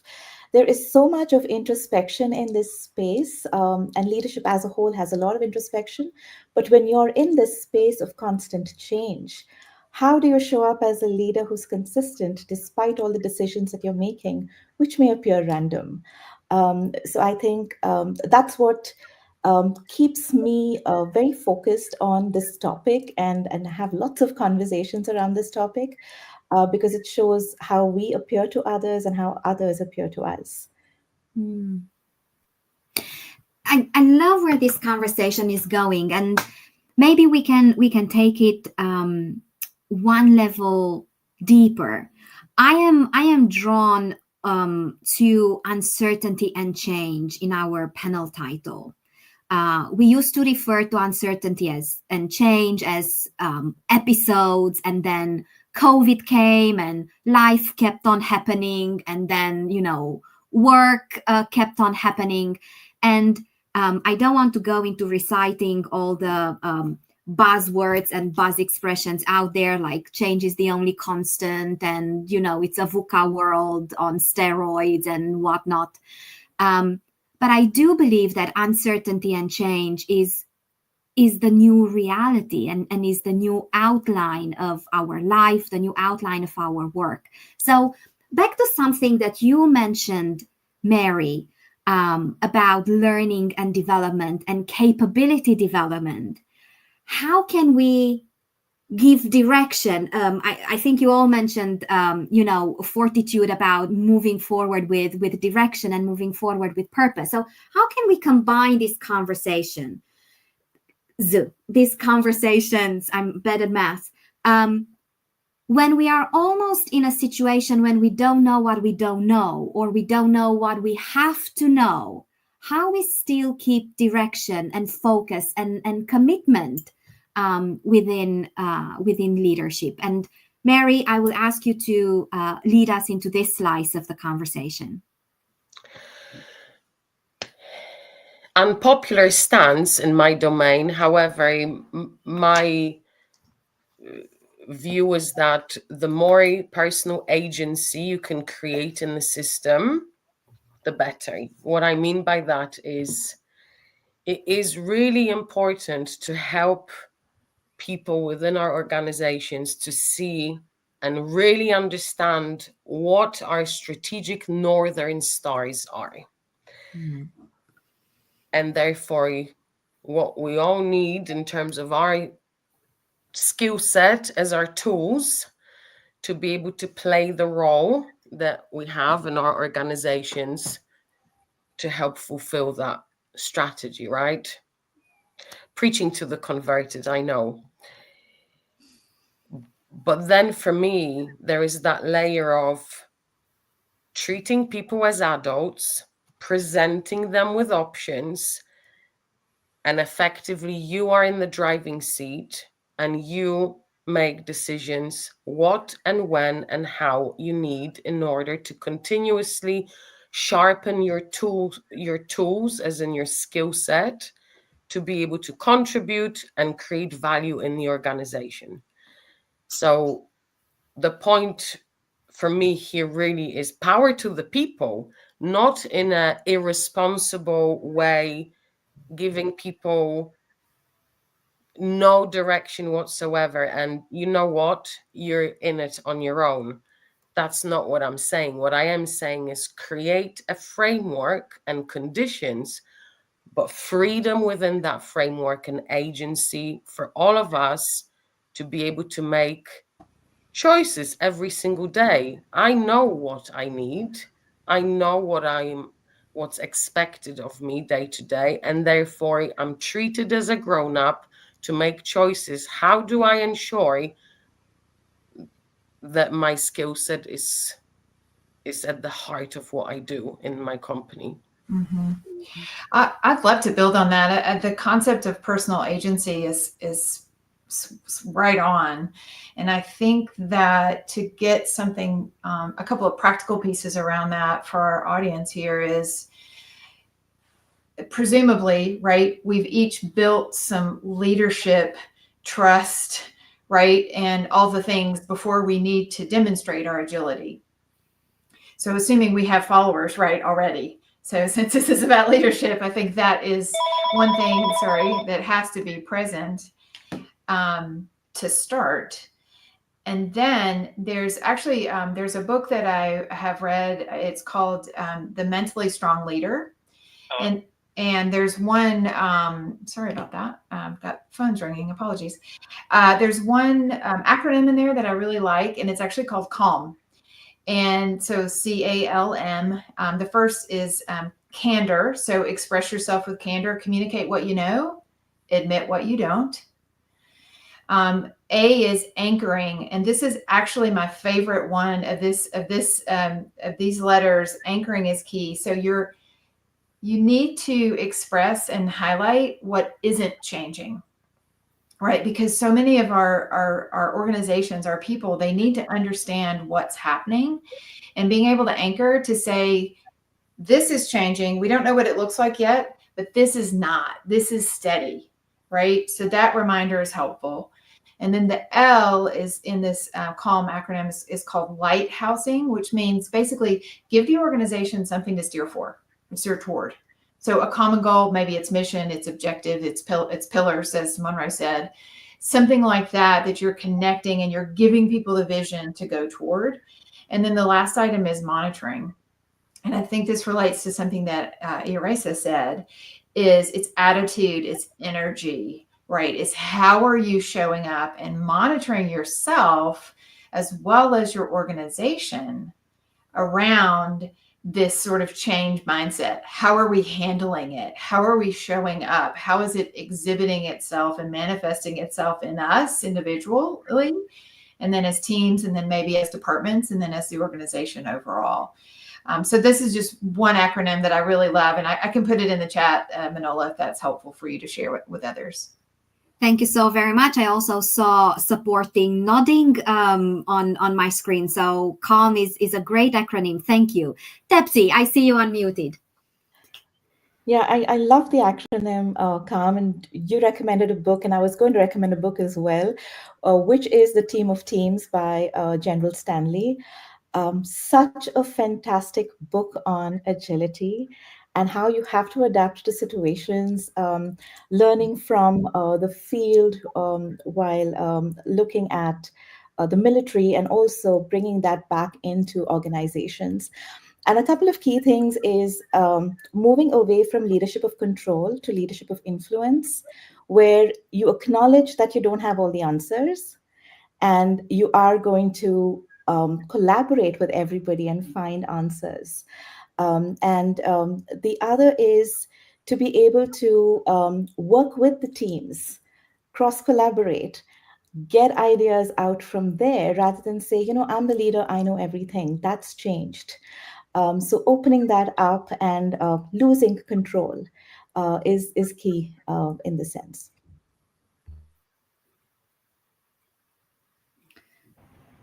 Iresa. Super quick. I think we're all sort of saying the same things or have the same, very similar ideas with different words.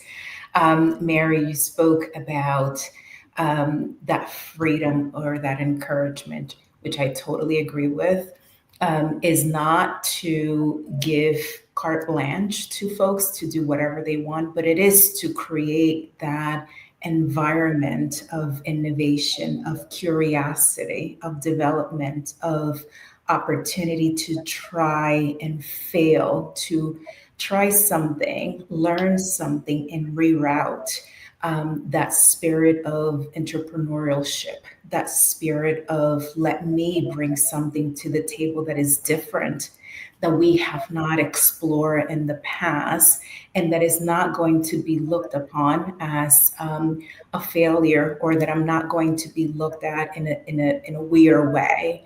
So for us as leaders to create that environment, to create that atmosphere of continuous change, but more than change, just exploration, to see things and problems and challenges from different perspectives, and from different lenses, and Maggie, I think you said it, sort of going towards the same goals, right? The same pillars, the same objectives, but coming to it from different paths is, I think it's critical, and it's the key for that innovation as a concept, if you will. So great thoughts. And I would just say that, you know, this is the moment where it's critical to have a diverse team, right? And within that team, people who are willing to tell you like it is. Now, you don't need a 100% team that's telling you like it is, because that's just like, okay, where are we going to ever be successful? But you need about 20, 25% of your team that you trust enough that you're willing to let them disrupt your mindset and your practice, so that when it is time to be agile, they may have a solution that's better than yours that I can't see, right? Because they have skills and talents that I don't have. And I trust their leadership enough. I can see where they lead in their path and their way, that I'm willing to be like told like it is, right? I have to be members of my team that will bring me in and say, you know, you really are missing something. In order for us to be successful and to achieve your vision that you've outlined, you're going to need to be more flexible in this way. Or I would suggest you do this in that way. And I have those members of my team that I trust enough when they tell me that, I know they mean it, right? And so that is that. How do we build the relationships with people who have different talents than yourself as you build a team of talent, right? Was something else I would add to what has already brilliantly been said by my panelists. Yeah. And just one more thing to add, if I may, on that, and we haven't quite hit this, but when you said that, Monroe, it made me think of this.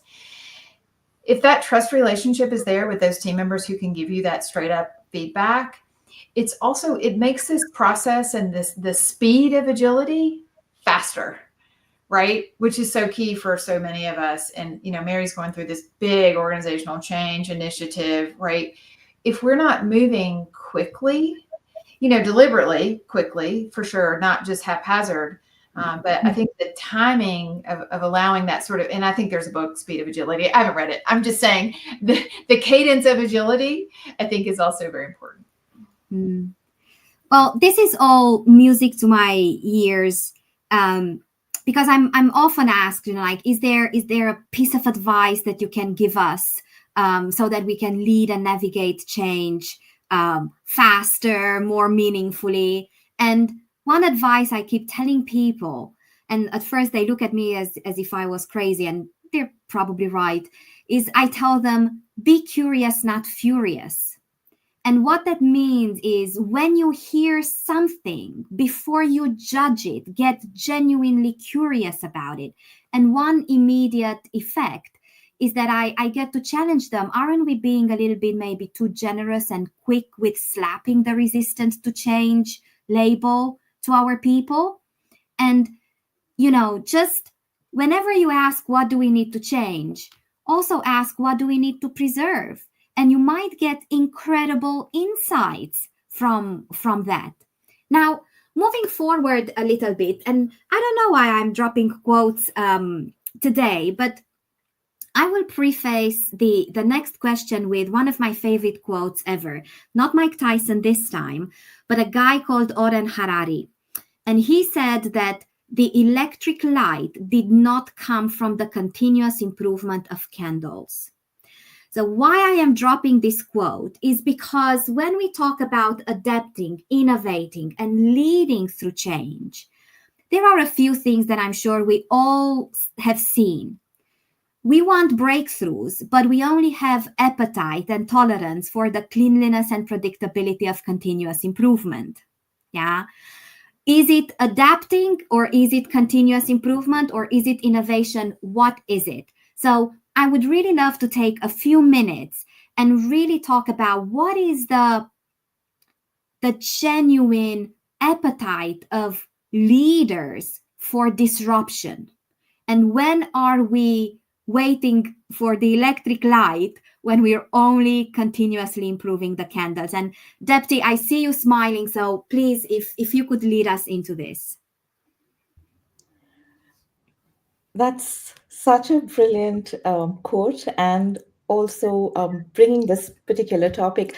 I do see organizations and leaders struggle with how much to push experimentation when there are realities around. there is revenue to be met, there are profits to be made, there are salaries to be paid, and all of those pieces, right? But the one thing that I have seen in different organizations I've worked at is to keep a balance between the two as well. Sometimes I've seen what works is creating a separate team, a ninja team almost, that's looking at experimentation, iterations, looking at radically different thoughts, keeping them away from the day-to-day that has to be done because there are those realities that need to be met. On the other hand, I've also seen organizations that don't take kindly of failure. I've also seen organizations which speak up, and I've been in multiple startups over 20 years now, where we've spoken about why we failed in things that we have started and why there was no appetite among customers, what things in the market we didn't anticipate. And it takes courage to be able to talk about that in front of everybody, saying that we couldn't predict the market. So there are different approaches I've seen in terms of how leaders and organizations create safe spaces to have conversations. Sometimes it's out in the open about failure. Sometimes it's about creating these small pockets of innovation. But that balance is what I see becoming necessary for organizations to be agile as well. I love that, Deepti. I'm not sure that leaders have a choice necessarily. Those who want to remain relevant and those who are custodians by choice of status quo will become irrelevant, in my personal view. So for me, disruption is not necessarily a choice. That disruption, either you will create or will be created for you, around you. It's omnipresent within our organization, outside of our organization. It's just a field that as leaders we have to navigate through. And, you know, probably discussion for another panel, I would say. But I think many leaders in this day and age are going through a lot of soul searching, what it means to be a leader. We know we still, you know, around the world, a lot of the time we suffer in terms of leadership from, you know, legacy shifts, you know, how organizations were born and so on, how people used to be and still to a great extent are being promoted to leadership positions, right? As a great technical individual contributor, you just inherit a leadership position at some point, whether you like it or not. But again, story perhaps for a different day. What for us at Rolls-Royce, I think we are a fantastic example of a 120-year-old organization that has found a way to marry the two day to day. So our philosophy day to day is perform and transform from a leadership expectations point of view. You do not choose whether you perform as in deliver to current BAU commitments or whether you transform as in continuously evolve as an organization and find new and different ways of doing things. They have to go hand in hand. Now, the trick is to find the right opportunities for that, what Deepti you were talking about, experimentation, but we very much embrace experimentation in the flow of work. Now, we're not encouraging a pilot to experiment whilst he or she or they are flying the plane. One scenario, right? But in the flow of work, for example, when it comes to embracing new technologies or mindsets or sharpening our skills, it's all happening in the flow of work. I think I'll stop there. I'll pick it up. For those leaders to, for whatever reason, decide that there's no appetite or they're not courageous enough, will be, instead of leading, will be lagging. Instead of proactive, will be reactive. And they will continuously stay in the shadow of those organizations that were not perfect, but were courageous to do things, and had sort of took advantage of the opportunities and the trends and the emerging things that were available to them, and were able to capitalize on. So you can either, again, lead or follow, or you can be proactive or just react to what's happening in the world. I'm perhaps going to be a little disruptive in this moment and say, and it goes back to something Mary was saying earlier about this power. And so I guess it really depends, right? Because some people can be stuck in their ideas and still amass a lot of power in structural leadership. Can still imagine. So we're looking at a populist moment in our society where people are doubling down on whatever their notion of what leadership looks like because they have the power to do that, right? But then when you get to the praxis of leadership, successful leadership, you have to be flexible and innovative. And so I think it depends on what we're talking about, right? If we're talking about people with structural leadership in the time in which we live, they cannot be too agile if they don't want to be, right? And they still may hold on to a lot of power. But for people who are actually wanting to show up in what we teach about leadership and ways to show value-oriented, inclusive, innovative leadership, you got to have flexibility, right? In order to actually live up to those principles. And so for me, it's really about what are we talking about, right? And I'm really in this moment now because I'm watching leadership cultural warfare happening, right? In terms of what makes for a good leader. And I think these are conversations, and I know we're going to get this at this more at the end, but I think that question about what's to come, I think it's about what makes for good leadership. It's going to be the next big question over the next time, the foreseeable future, from my perspective. Yeah.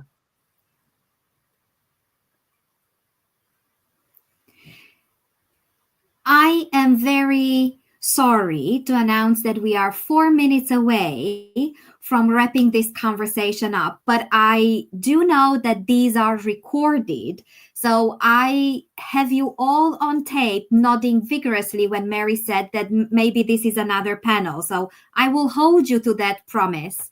Now, let's try to squeeze in one more question, and this is the punchline style round. Could you call out a particularly skill? And I would encourage you to call out a skill that is not within the usual suspects, that underpins leadership agility. What we will do, we will go counterclockwise. That means that Iraisa, you will go first, but I will give you a few more seconds just to make sure that I acknowledge a comment dropped by Annemarie Mann. This is the book that I was just reading because I'm developing the content of an intervention. How do we close pasts and how do we build new beginnings? So yes, Managing Transitions, William Bridges, a great book to keep at hand. So Iraisa, one skill that underpins leadership agility, and maybe one short sentence, why that one? Otherwise, no pressure. No, none at all. I don't know if this answered your question, but I feel very, very strongly about this. And I would say courageousness. It takes a ton of courage to lead change, to transform something, to impact the lives of people, and to go into history either in a good or bad way. So for me is courage. Thank you. Monroe. I would say radical humility, right? And so where you can really be in that space of, I don't know it all, right? And again, maybe not all leaders, but I think for the future, as the world becomes more and more globally connected, radical humility. Yeah. Thank you. Maggie. So maybe this is not as innovative as you're asking, but I think it's a habit of flexibility. So what I mean by that is being bendable, not breakable, like a balloon without a string, or like we're the string, you know, so the string's got to move and ebb and flow with the organization that is the balloon. So it is being just that habit of flexibility and agile and agility. Thank you so much. Depti. Taking the time to introspect, taking that pause and understanding self, understanding others, understanding the moment that you're in. I think that is something that leaders have to build. Thank you. Mary. Oh, the pressure is real, but I'll do it. 100% echo my fellow panelists, and I will close us off on joy. Because you know why? It's bloody tough out there. And if you don't have a mindset that you can find little joys in the day-to-day, then it's a miserable life. Forget about misery in the workplace. It's just a miserable life. So I encourage everybody, one life, find joy and keep going, building networks, engaging with fantastic people like, for example, through Hacking HR Community. And that's it, Manola. You close us off today. Thank you. Thank you all so very much, Mary, Depti, Maggie, Monroe, and Iraisa. It was a joy being your host today. I will say thank you by adding maybe two ideas to the skills. One is the ability to hold a paradox, non-judgmentally, simply holding two opposing views or ideas or realities as equally legit. And the other one is the ability to hold more questions than answers at any given moment in time. So I do thank you for being here. Please be courageous, be bendable, not breakable. Think about what good leadership looks like. Be agile, not fragile. Find joy. And I hope you will join us again tomorrow.